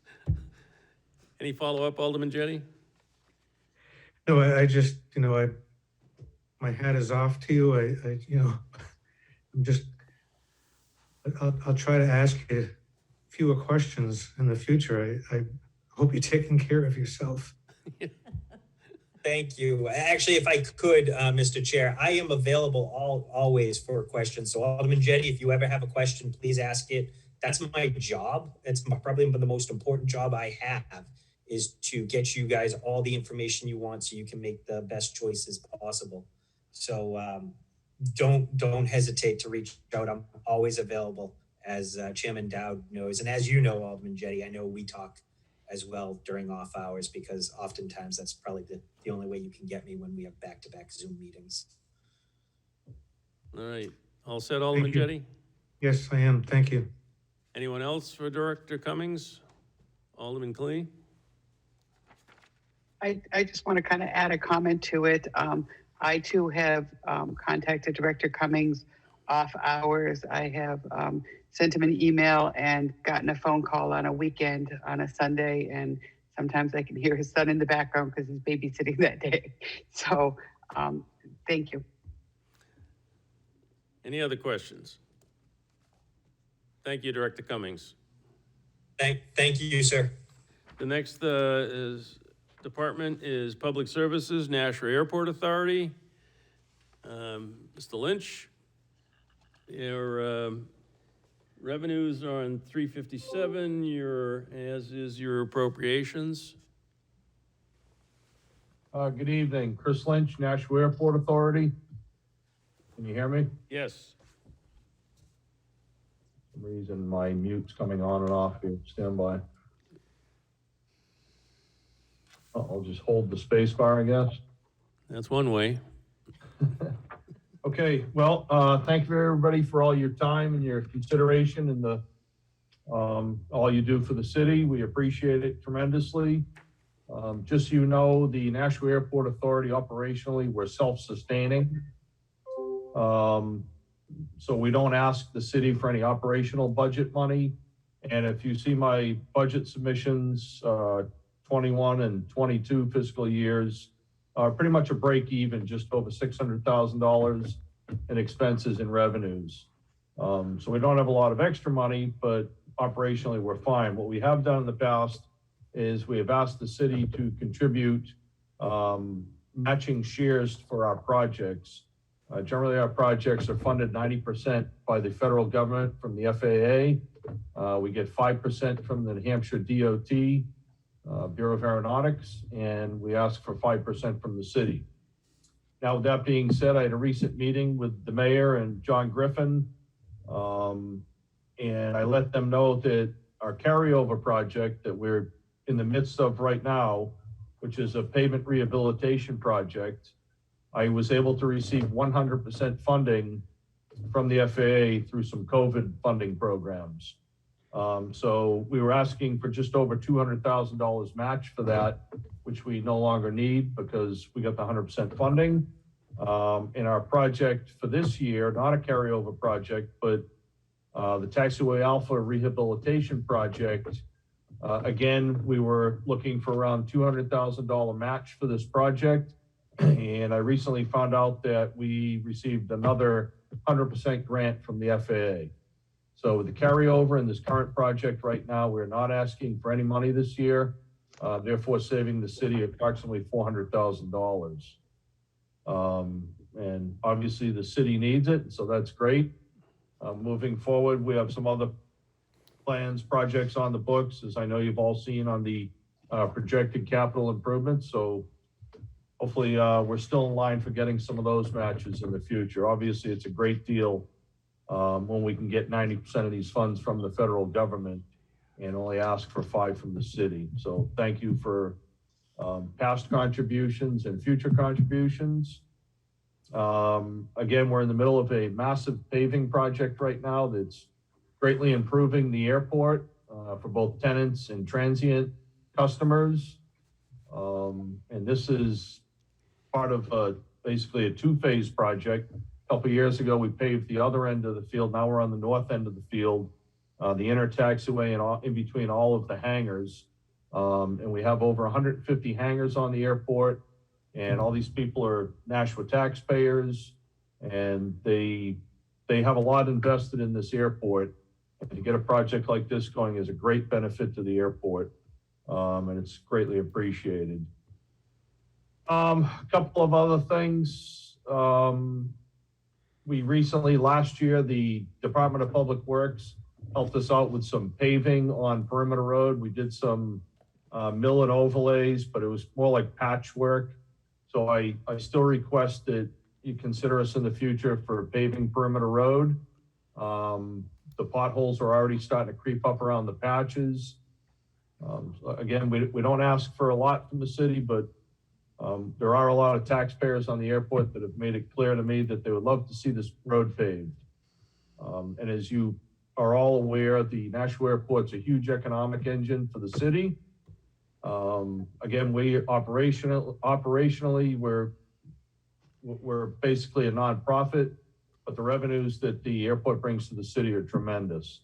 And one other thing I'd like to touch upon, not take all your time up here, is we have an event this month, finally. We were kind of stagnant with COVID last year. We couldn't have any events, but we have the Commemorative Air Force coming on June 23rd through the 27th. There'll be static displays, as well as they'll be giving rides in B-29, the Super Fortress Fifi, B-24 Liberator, a P-51 Mustang, a T-6 Texan, and a Stearman. And so this is a great event for the airport and the community. It's been well attended in the past. That's basically all I have. Does anybody have any questions? Are there any questions for the airport? Alderman Wilshire? Hi, thank you, Director Lynch. What has your business been like for the last year during COVID? Well, surprisingly, we only saw a 3% decline in movement last year. We have approximately 65,000 movements per year, which are takeoffs and landings, and we only saw a 3% decline. So that was actually very good. Nashua Airport's a busy airport. We're actually the busiest airport in the state of New Hampshire. We actually have more movements than Manchester does. Granted, we don't have commercial scheduled airline service, but in terms of movement, we're the busiest. We're actually the second busiest general aviation airport in New England. So we definitely carried our own last year. Fuel sales were down a little bit last year, but they're picking up. Our corporate activity's picking up. And we have an awful lot of flight training that goes on at Nashua, both in fixed wing and helicopter. Good to hear. Thank you so much. Thank you. Alderman Gottfried, did you have a question? Yes, Director Lynch, you mentioned that there's activities going on this month, but you didn't give us a date or time. Yeah, it's June 23rd through the 27th, and they'll be open from 9 to 5 daily. There's paid admission for these events. I'm sorry, I don't have it on me, but if you go onto our website, nashuaairport.com, you can see all the brochure for the event. It'll tell you all about it. Great, thank you. Thank you. Any other questions for the airport? Alderman Jettie. Thank you, Mr. Chairman. So you mentioned, I have several questions. The first one is you mentioned the airport being a great economic engine for the city. Can you elaborate on that? How does the city benefit from activity at the airport? How does the city get any money from that? Employment. There are probably in excess of 100 people employed at the airport, residents, taxpayers, and with all the corporate activity that we have here as well, a lot of high-level corporate activity comes through the Nashua Airport, whether it be banking, aerospace, tech industries, grocery chains, et cetera. They all come through the Nashua Airport and contribute to the community. I could just address a little of that since I was on the airport authority for 15 years and chairman. We did a study one time on the amount of money that the airport brings into the city, and that was years ago, and it was substantial. How many corporate aircraft do you have in the airport right now? Right now, I believe we have 11. So there's 11 companies that are paying substantial amount of money for their aircraft there. Plus, I can tell you that military aircraft come in and out of there. I don't know how frequently, but they quite a bit. I've been there when for instance, Coast Guard came in with a bunch of senior officers, and they actually were stopping at the Midfield Cafe and gas up. So they sell a lot of fuel, which adds to the revenue. But there's a lot of indirect advantage to the city from the airport, and I don't know if that study is still around, but could be polished off. Follow up, Alderman Jettie? Yes, please. Thank you. And you mentioned that there were a lot of taxpayers that utilized I forget exactly what you said, but you talked about taxpayers using the airport or being at the airport. Are you talking about, people who are real estate property taxes in Nashua who use the airport? Or, is there any tax revenue directly generated by the airport to the city? Well, the taxpayers, Alderman Jetta, that I was referring to, the combined tax payments from the hangar owners, the tenants of the airport, is right around the $800,000 a year mark.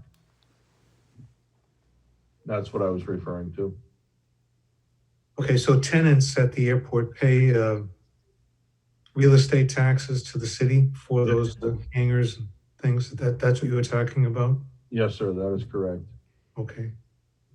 Thank you. And a couple of years ago, there was, I can't remember the details, but the legislature did something about taxation on aircraft. I think to reduce the taxation on aircraft, and we were told that would attract more aircraft who would then park here in New Hampshire airports. How has that worked out for you? Well, that actually worked out fantastic. And what you're referring to is House Bill 124 and Senate Bill 565. They mirrored each other. What it was, there was a millage fee on aircraft registrations. And to give you an example, let's say one of our tenants had a Falcon jet, and it was a $27 million jet, less than 10 years old. Each year, on top of his regular aircraft registration fees to the state of New Hampshire, he was paying the Bureau of Aeronautics an additional $270,000 per year as a millage fee. And what this was doing, it was preventing anybody from buying a new jet, number one. And number two, anybody that was considering a place to base their aircraft, they weren't coming to New Hampshire. It's not just Nashua. They weren't coming to New Hampshire. So they were basically going to Massachusetts, where there was a flat $300 fee each year to register their aircraft. So we weren't getting any of that business. And I led a charge with a group of people, and we went up and testified at all the hearings at the House Ways and Means Committee meetings to have that repealed. And ultimately we were successful. And you asked, I think you said, has it worked? And the answer is yes. As soon as it was repealed, I was able to base 2 corporate helicopters here, turbine helicopters. And these aren't small copters. They were turbine, they're like $15 million a piece, these aircraft. They moved out of Massachusetts and came here, and they were holding off for a couple of years because of these millage fees, but they wanted to be here. They came here. We have tenants on the field that acquired additional or replacement aircraft, brand new aircraft, that they would not have otherwise bought, and they were also looking to leave Nashua at the time. If they could sell their hangar, they were ready to go down to Hanscom. But we had this millage fee repealed, and we were able to retain both of these tenants. And one of the tenants actually was gonna move his brand new plane to Hanscom, keep his other one here, but he did not do that. He's based both of them here at Nashua now. We've also acquired a couple other mid-sized jets that we otherwise would not have based here, a total of 4 of those actually. So this has been a tremendous benefit to Nashua and actually the state of New Hampshire. Thank you. You're welcome. All set, Alderman Jenny? Yes, I am. Thank you. Any other questions? I just have one. Sanu purchased the Daniel Webster flight program. Are they doing, have they got that up and running training pilots?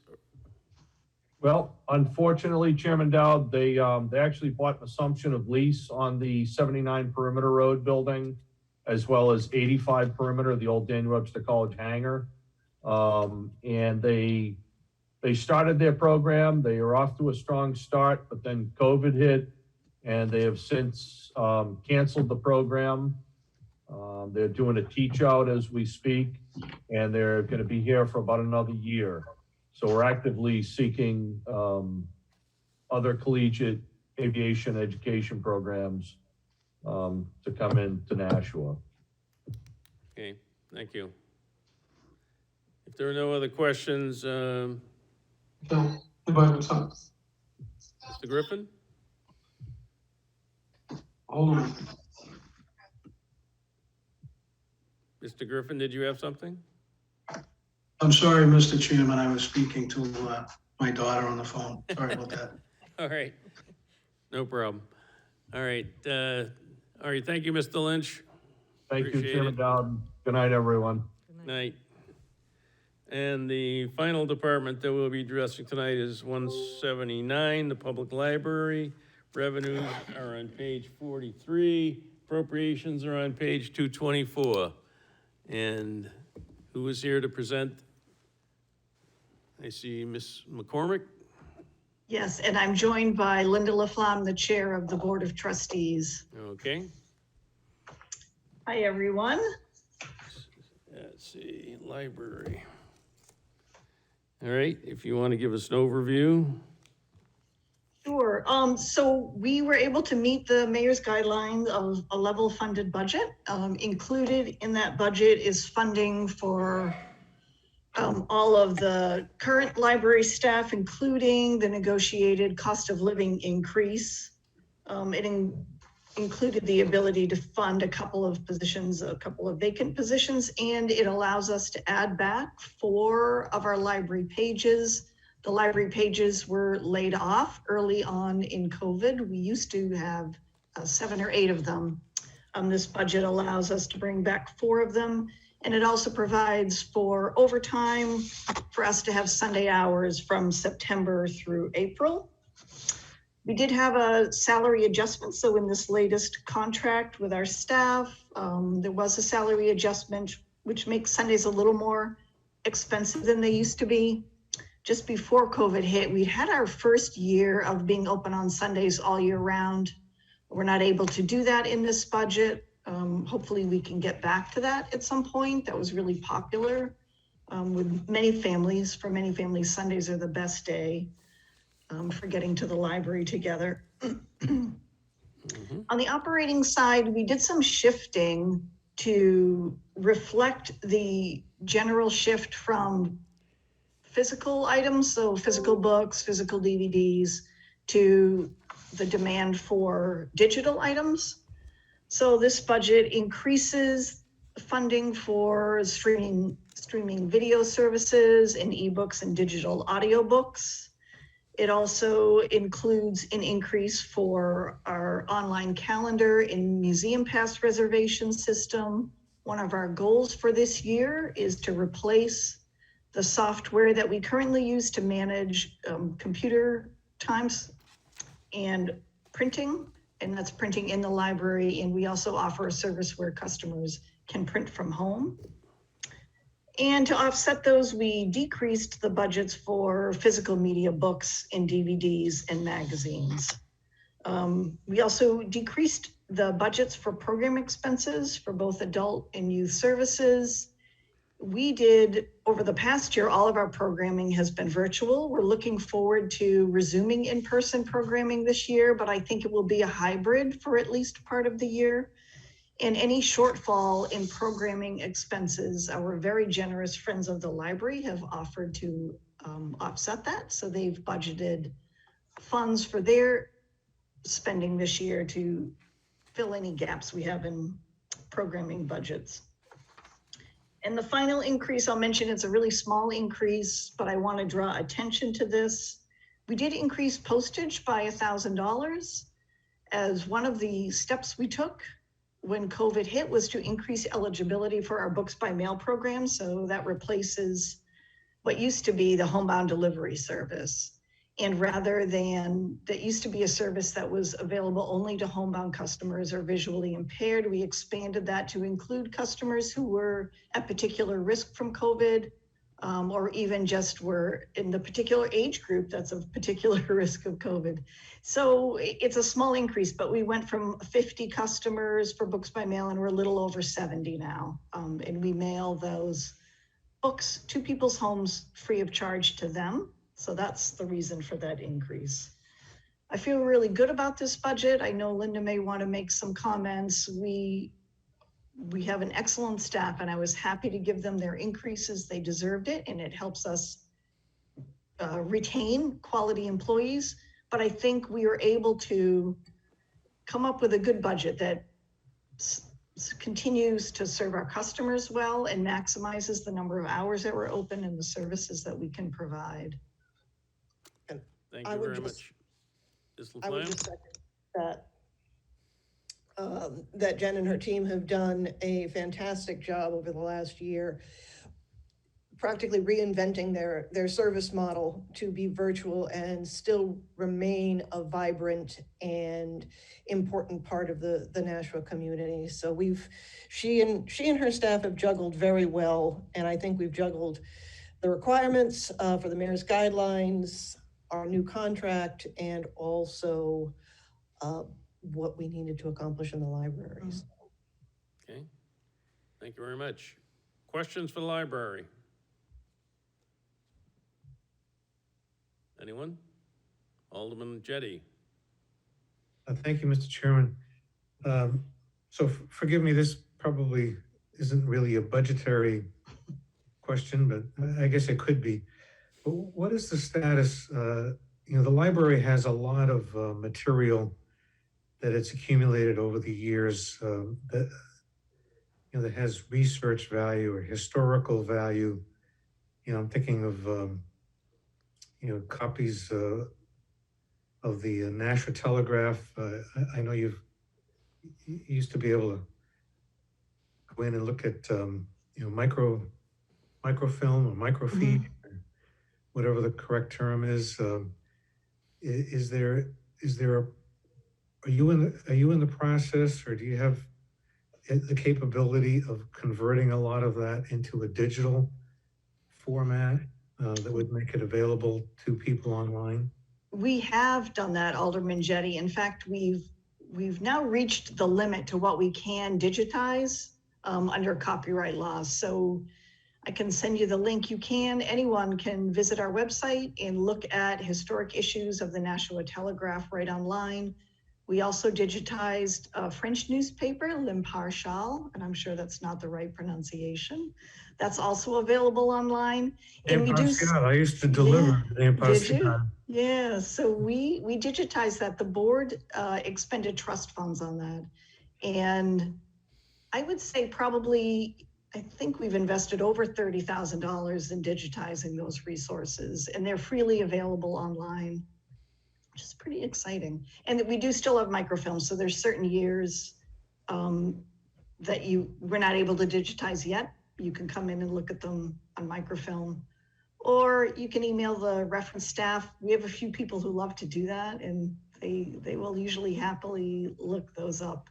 And we still have the hunt room, so our local history room is still available for customers, and that has a great deal of genealogy and local history materials available there too. So if I could follow up. Follow up, Alderman Jettie? Is there any effort to digitize, or is that the correct word? The stuff that's in the hunt room, is there any plans or any possibility that would? That would be great. We have been discussing this year digitizing both editions of the Nashua History that the public library owns the copyright to. One of which library staff wrote just a couple of years before I started working here, but that's the extent of it. It's a great dream though, Alderman Jettie. Thank you. Any other questions? Alderman Clee. Thank you, Mr. Chair. And actually, my question is not budget related at all, but it was just an email that I received because I sent out that the city was opening up on June 7th. And the question was, will the rooms in the library also be opening soon? So I hate to put you on the spot, but may I ask that question? No, you may. And I've actually, Linda probably won't know this because I don't think I've spoken to her since then, but I had a good meeting with Heidi Peak from Environmental Health about what her recommendations were for reopening the meeting rooms. And our hope is by the end of the summer that we'll have a plan in place to do that. I would like to do it before then. Heidi Peak's main advice was to continue with baby steps, the way we've been doing, rolling out things a little bit at a time. So let's give the mask mandate, now there is no mask mandate, let's give that a few weeks before we start planning to reopen the meeting rooms. And we have staff still in some of those meeting rooms, and the break room is in one of those meeting rooms. So there's some work on our end we need to do. All set, Alderman Clee? Just one more comment, Mr. Chairman, if I may. Thank you very much for that answer. I appreciate that. And as far as your genealogy room, I too have used it, even though I'm not from Nashua. My husband's grandfather actually came to Nashua and we never even knew it. It kind of helped us find some information on it. So thank you so much. I appreciate that. Neat. Any other questions for the library? I'm just wondering whether Dean Shalhoub uses your reference to the old telegraphs to write all his stories. Oh, I don't know about all of them, but a lot of them. He's one of our power users. I bet. Okay, if there are no other questions, thank you very much. Appreciate all you do and keep the library up and vibrant. Great. Thank you so much, folks. Have a great night. Okay. All right. I need a motion from Alderman O'Brien. Yes, Mr. Chairman, I'd like to make the motion to table R21-142, which is the budget, by roll call. Would the clerk please call the roll? Alderman Schmidt. Yes. Alderman Jettie. Yes. Alderman Wilshire. Yes. Alderman O'Brien votes yes. Alderwoman Kelly. Yes. Alderman Dowd. Yes. That's 6 yeas, 0 nays. Motion carried. Okay.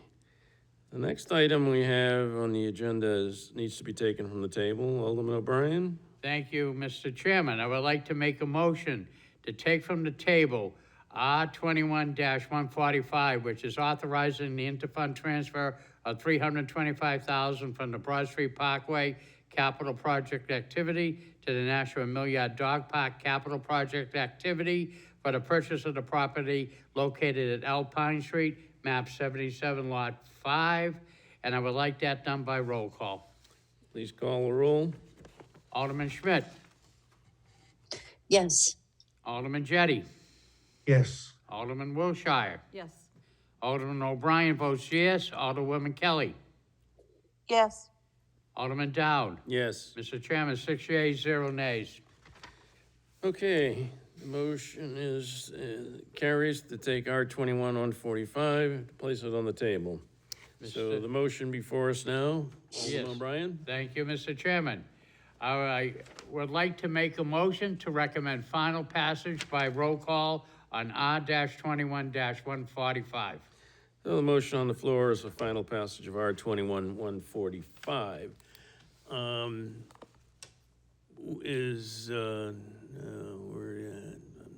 Mr. Griffin, did you want to add anything? Or Mr. Cummings, did you want to add anything? Mr. Chairman, I'm all set unless the committee members have any questions. Thank you. All right, I have two. And same here, Mr. Chair, I'm all Okay. set, thank you. Alderman Schmidt, did you have a question? I did. Actually, I'd like to say it's really unfortunate that the dog park name was attached to this, because I think that the majority of that area is not going to be used for a dog park. It's going to be an entrance for the people in the center of the city to enjoy one of the gems of our city, the Mine Falls Park. It will be a wonderful addition. And if people look at this as, gosh, we're, doing something nice for dogs, well, that's sort of maybe on the side. But I think the important part will be actually making Mine Falls part of the city, part of the inner city, where people can walk to it, they can bike to it. It can really, really be a part of what would make downtown a really great place. That's all I needed to say. Thank you very much. Thank you, Alderman Schmidt. Alderwoman Kelly? Yes, thank you. I was hoping that CFO Griffin might be able to address some of the comments we heard in the public comment around whether if we were to pass on this purchase, if that money could go back to the tax roll. Mr. Griffin? Yes, thank you, Mr. Chairman. Thank you for the question, CFO John Griffin. This particular fund, as I mentioned, has been around for quite some time. And as Mr. Cummings and the mayor mentioned, this particular project came in under budget. So maybe I can add some additional insight. We have issued about $34 million worth of bonds. The estimate, I think, that was approved by the Board of Aldermen was about $36 million. In addition to that, we've got federal pass-through money through the state of $25.2 million. The total amount of revenue received, including some of the other non-bondable items, is $59,500,000.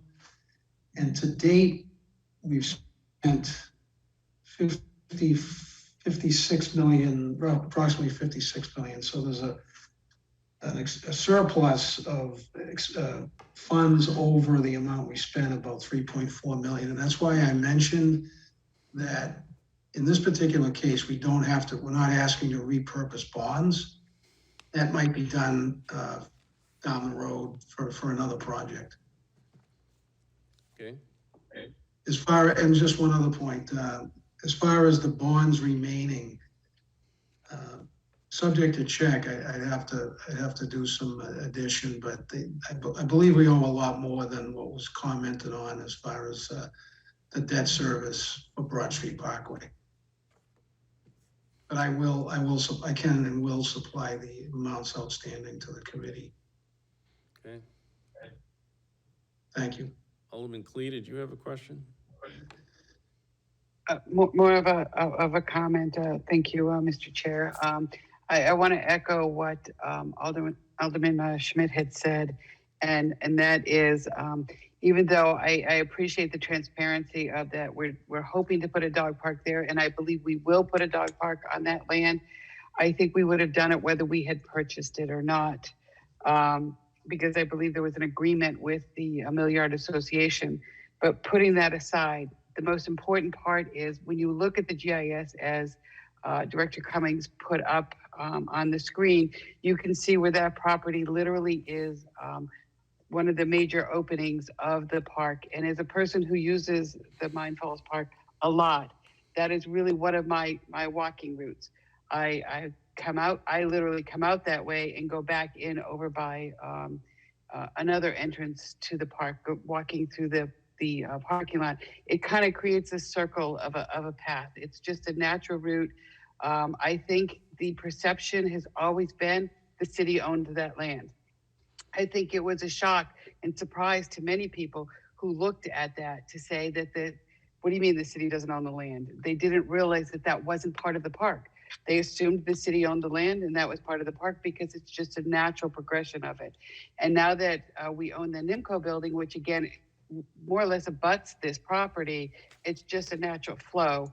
Otherwise we would have the park, a private piece of property, and then city land with NIMCO. And not that we'll keep that building forever, but again, it's just a natural progression of how I believe it should go. And I hope that you will make a favorable recommendation on the purchase of this.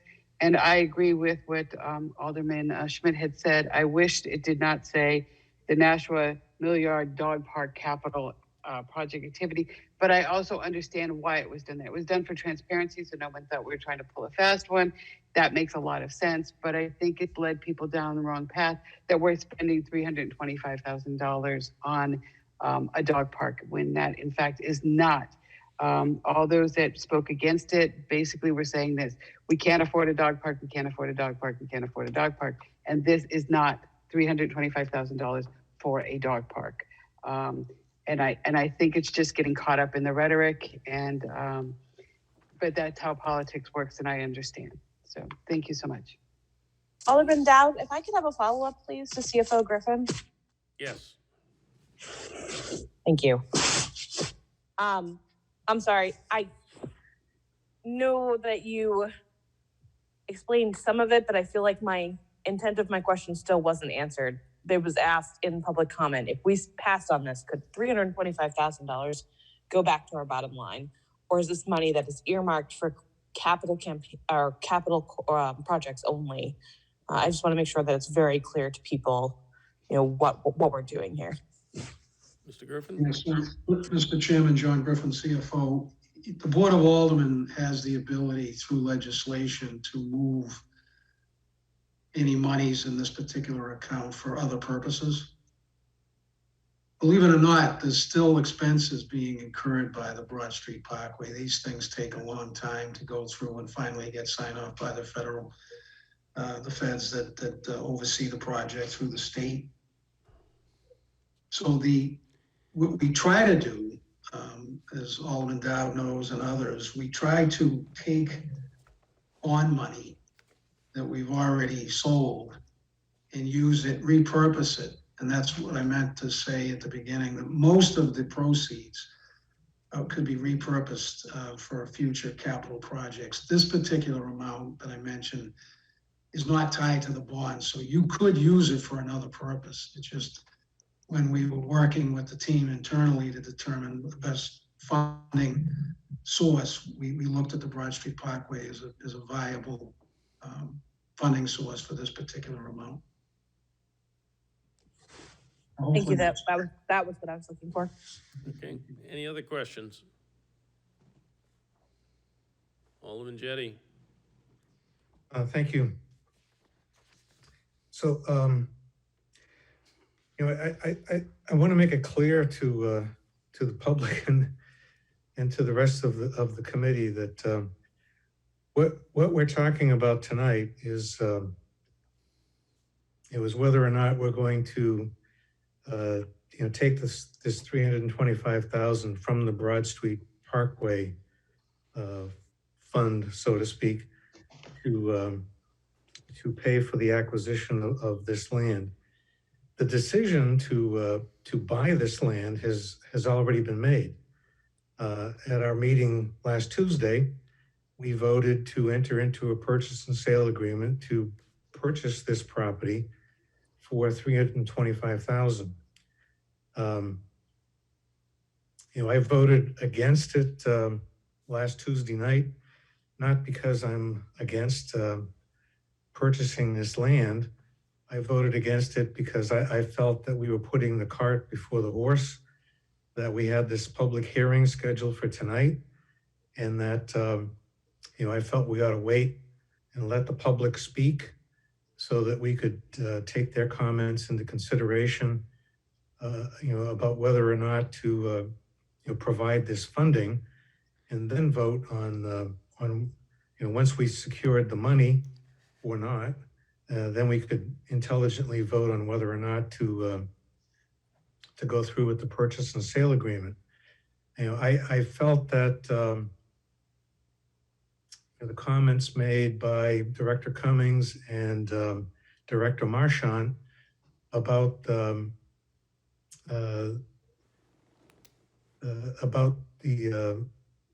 how it was strategically a good decision to purchase this land. And again, as others have stated, the primary purpose is not to acquire land for a dog park. The primary purpose, I thought, and as it was explained to me, was to secure this this property, which as Director Cummings and Director Marchant have pointed out, is environmentally sensitive. It's located just south of the Nashua River, just north of the Cove, and it's adjacent to Mine Falls Park.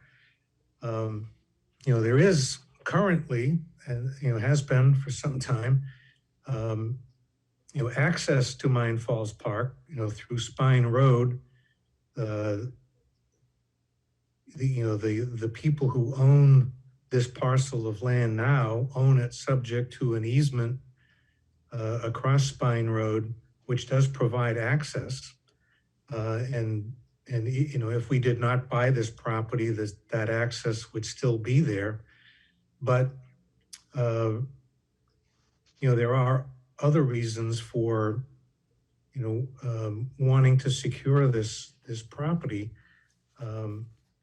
And as Director Cummings, I think it was he who pointed out that 50 years from now, as we look back on the purchase of this property, the $325,000 is not going to seem like that much money. Plus, we have to remember that there is a lease for that antenna, and which generates something over $25,000 a year, which the city will get the rights to. After the first 2 years, they get the rights to it. I don't think there's any, I'm not aware of any plans by the Absolute Broadcasting Company to abandon this antenna. They, if you ask them, they're planning on being around for a long time. They're constantly marketing, and they think they're doing very well, and they're planning on being here for the long term, and I expect that they will be. So, we will be getting, income from it, which will lessen, in the long run, will lessen the actual cost. Having said all of that, I think there are good reasons to acquire this land. And by the way, the purchase price, was determined by an independent appraiser, CBRE, a well-known commercial appraiser, who valued the property, and because of that income from the lease on the radio antenna, that's why they came up with the price that they did. And Director Cummings has assured me that he tried very hard to get the seller to lower the price, but the seller was, according to Director Cummings, reluctant to let go of this property. So it was, a hard bargain. He did his best, and this is the best price he could come up with. So having said all of that, I was convinced that this is probably a strategic. I know a lot of people have contacted me and are adamantly opposed to spending this money for this purpose. But I think that in the long run, I think it'll be considered in the future as having been a very strategic purchase. And the only reason I voted against it was I didn't think we should, vote to enter into a purchase and sale agreement without knowing where the money was coming from. So that brings me to tonight. The only purpose of tonight's resolution is whether or not the 325,000, which by last Tuesday's vote, we've committed to that. We've entered into an agreement to purchase this land for 325,000. If we back out,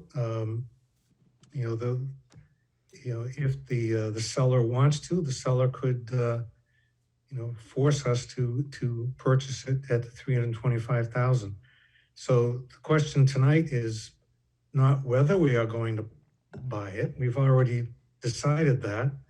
The question is, where's the money going to come from? And the administration, in consultation with CFO Griffin, have come up with this source of money. Now, I was under the impression that this money, that the source of this money was excess bond funds, which had to, which could not go back into the general fund. It had to be used for some other, for some purpose like this. But from what CFO Griffin has told us tonight, that's not the case. It could be the 325,000 from the Broad Street, the excess Broad Street money could be used to, for some other purpose or to lower the tax rate or whatever. So those criticisms are valid. But if we don't use this money, we're going to have to come up with the 325,000 from somewhere else. So we're not, I don't think that we're really, gaining anything if we don't take the money from the excess Broad Street Parkway money. We're going to have to take it somewhere else in the general fund, and I think that would have probably a worse effect on the taxpayers and the tax rate, because this will be new tax money that will have to be generated. So, for all of those reasons, I'm going to vote in favor of this resolution. So, thank you. Thank you. Alderman Kelly, did you have a follow-up to something? I just had a comment. Okay. To Alderman Jetty's point, last week we already approved the purchase and sale. I did vote against it, and part of that was because I had the questions that I had this evening to ask and similar requests from constituents around whether this money could be used in a very tough budget year to help us close some gaps. I think it's a good project. I'm not against dog parks. I'm not against purchasing a piece of land that sounds like it would be very strategic for the city. I just have a really hard time when we are seeing, heads of departments and departments go down to one person for the entire department in order to meet budget constraints while we're spending, $325,000 on a piece of land. So I will not be supporting this. But I do appreciate all of the work that's gone into this. Okay, thank you. I do have one question for Mr. Griffin. It's my understanding that any bonded monies cannot be used to offset the general fund. There's two different colors of money, and that's not allowed.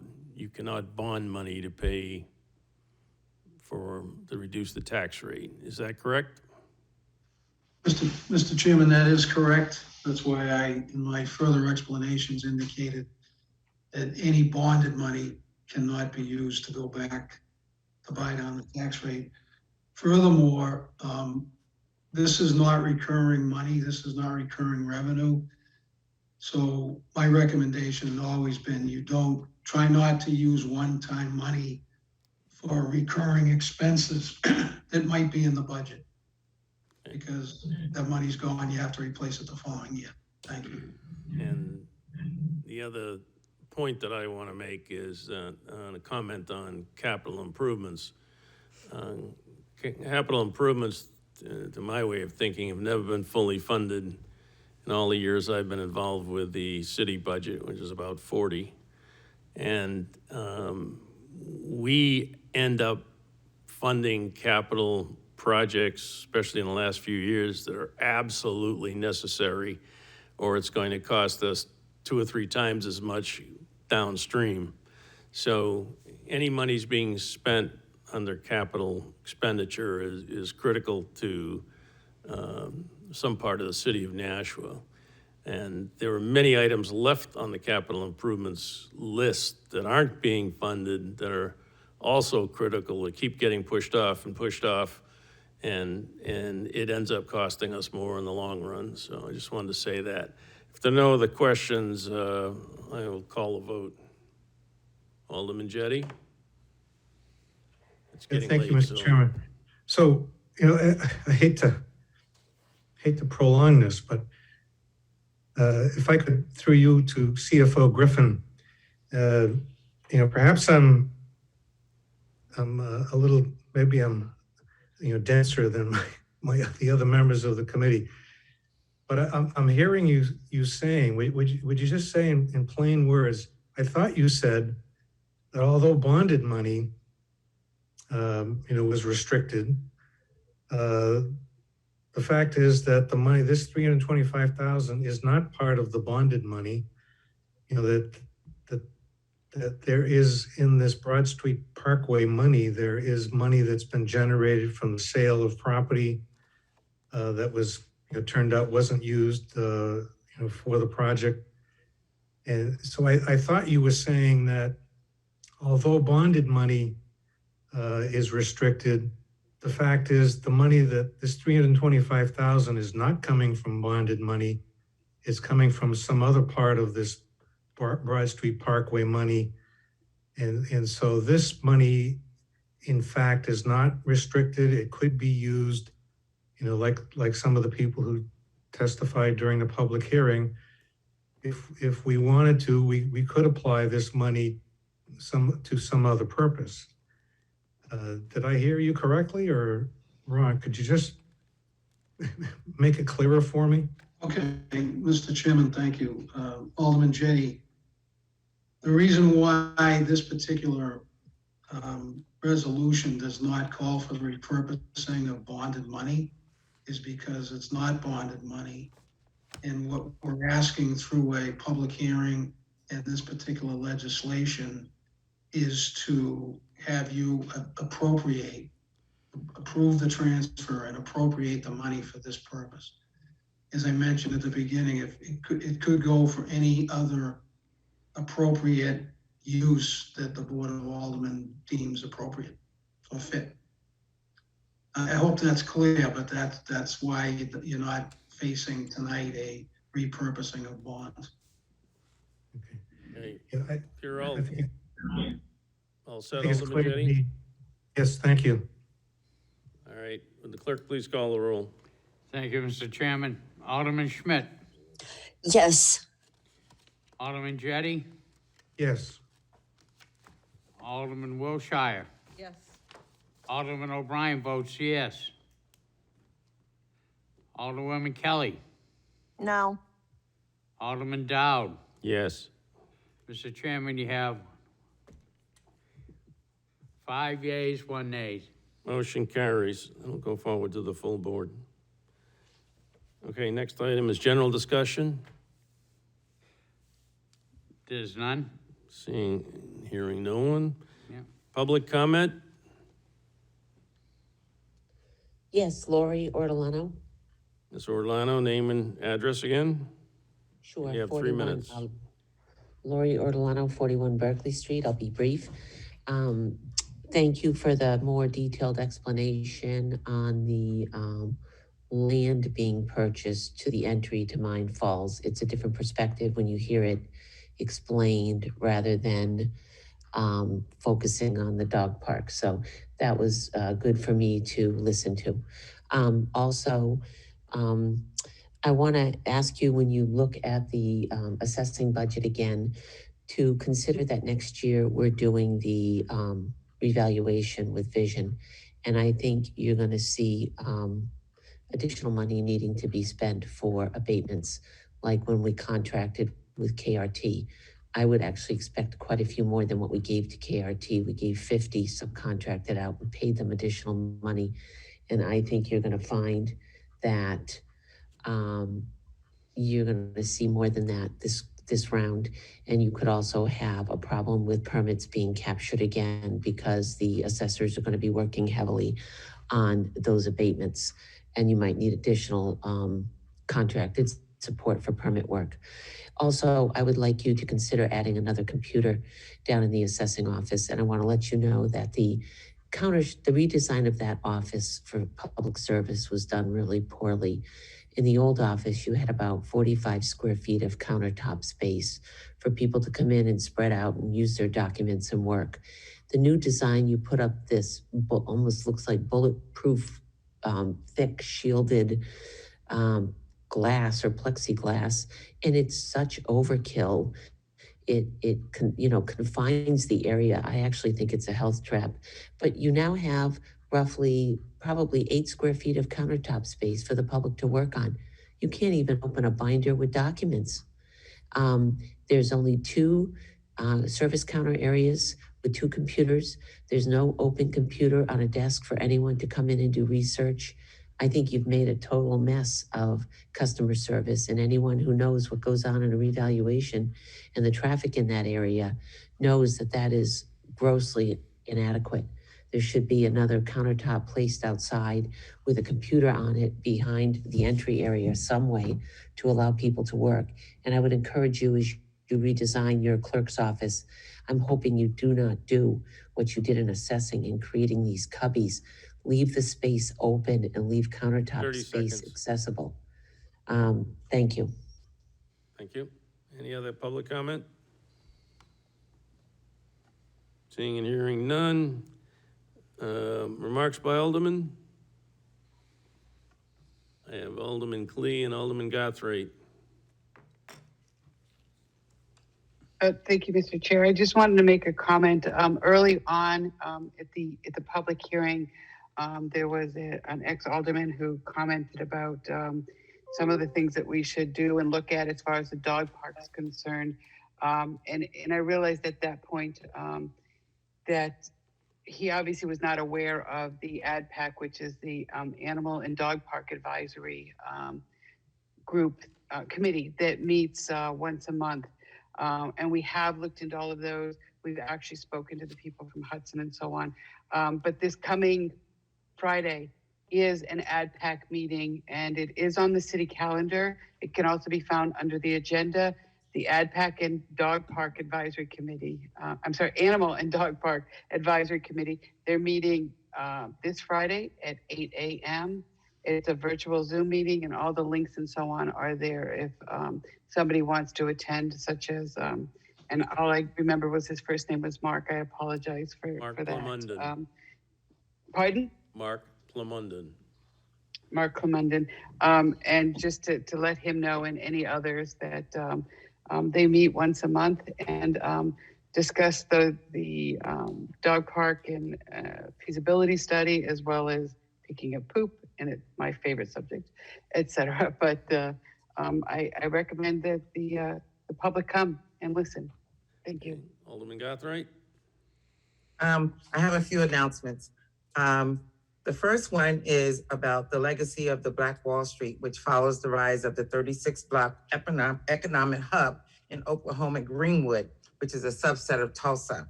So from May 29th till today, it's been publicized on TV, many shows, different NBC, Channel 2, many channels. But the last one is tonight. So for those here in Nashua that have not seen Remembering the Black Wall Street, it is going to be televised from 9 to 10 tonight on OWN. And if you have Comcast, it's 226. So hopefully folks will join and watch that. And then tomorrow night, New Hampshire. It's not just Nashua. This is New Hampshire Unites Against Hate rally, and that's at 6:30 at Greeley Park. And we ask folks to wear masks, bring their lawn chair if they would like, and still practice social distancing. I will be reading the letter from the mayor from the city as well, but there will be several speakers and we have a keynote speaker. I don't know if you guys know of her at all, but Sandra Rice Harkins and a few others, but she mainly will talk about some of the hate groups around in New Hampshire and Nashua. So, because a lot of folks believe that there really aren't hate groups here, but they really are, unfortunately. So that's tomorrow night, June 2nd at 6:30. And we expect that to go for maybe about an hour and a half. Then I don't want to be remiss that Nashua Black Lives Matters is hosting Juneteenth. And that's on June 19th, Saturday, 11 a.m. to 2 p.m. And it's at the Nashua Public Library Plaza. There will be food, music, and more. And it's free to the public as far as I know. And last but not least, and you'll probably hear some of these over the next couple of weeks, this will be our third year in conjunction with Portsmouth Black Heritage Trail doing the Frederick Douglass speech here in Nashua. And we've done it at the library in the plaza, and that's going to be July 3rd at 12 p.m. And all the other cities and towns that actually do the same celebration, everyone is at 12 p.m. And we usually go only for about an hour. It's really short, but those that come out, and last year was really, really great. A lot of people from Nashua was at the one here at the library. And they all took a paragraph and they read about Frederick Douglass' speech and what that speech was all about. And I don't want to tell people because I think it's worth people actually reading that speech to see exactly how he felt about the 4th of July and why he said what he said about the 4th of July. And so therefore, the speech is always on February the 3rd, the day before the 4th of July. So hopefully some of the aldermen might come out and join us as well. Thank you. Anyone else? Just one piece of information. This coming Thursday, the 3rd, we were supposed to have the police department budget. And I don't think it's gone out yet, but Donna's going to be sending out that will not be heard that evening. One of the main presenters had a death in the family and won't be able to be here. So it's going to be rescheduled. I'd be going out on a limb because I talked to Donna, but I think it's the 17th. I'm not sure, but she will be coming out with a new date for the police department. Alderman Dowd? Alderman Kelly? Yep, last time we touched upon the police budget, I asked if we were getting binders. Yes, you are. Do you happen to know when? I don't, but I will find out tomorrow. I have to call into the chief. But the same person that puts those binders together is the person that's involved. So I will find out when we're going to get them. They're usually hand delivered to the office, and we pick them up here.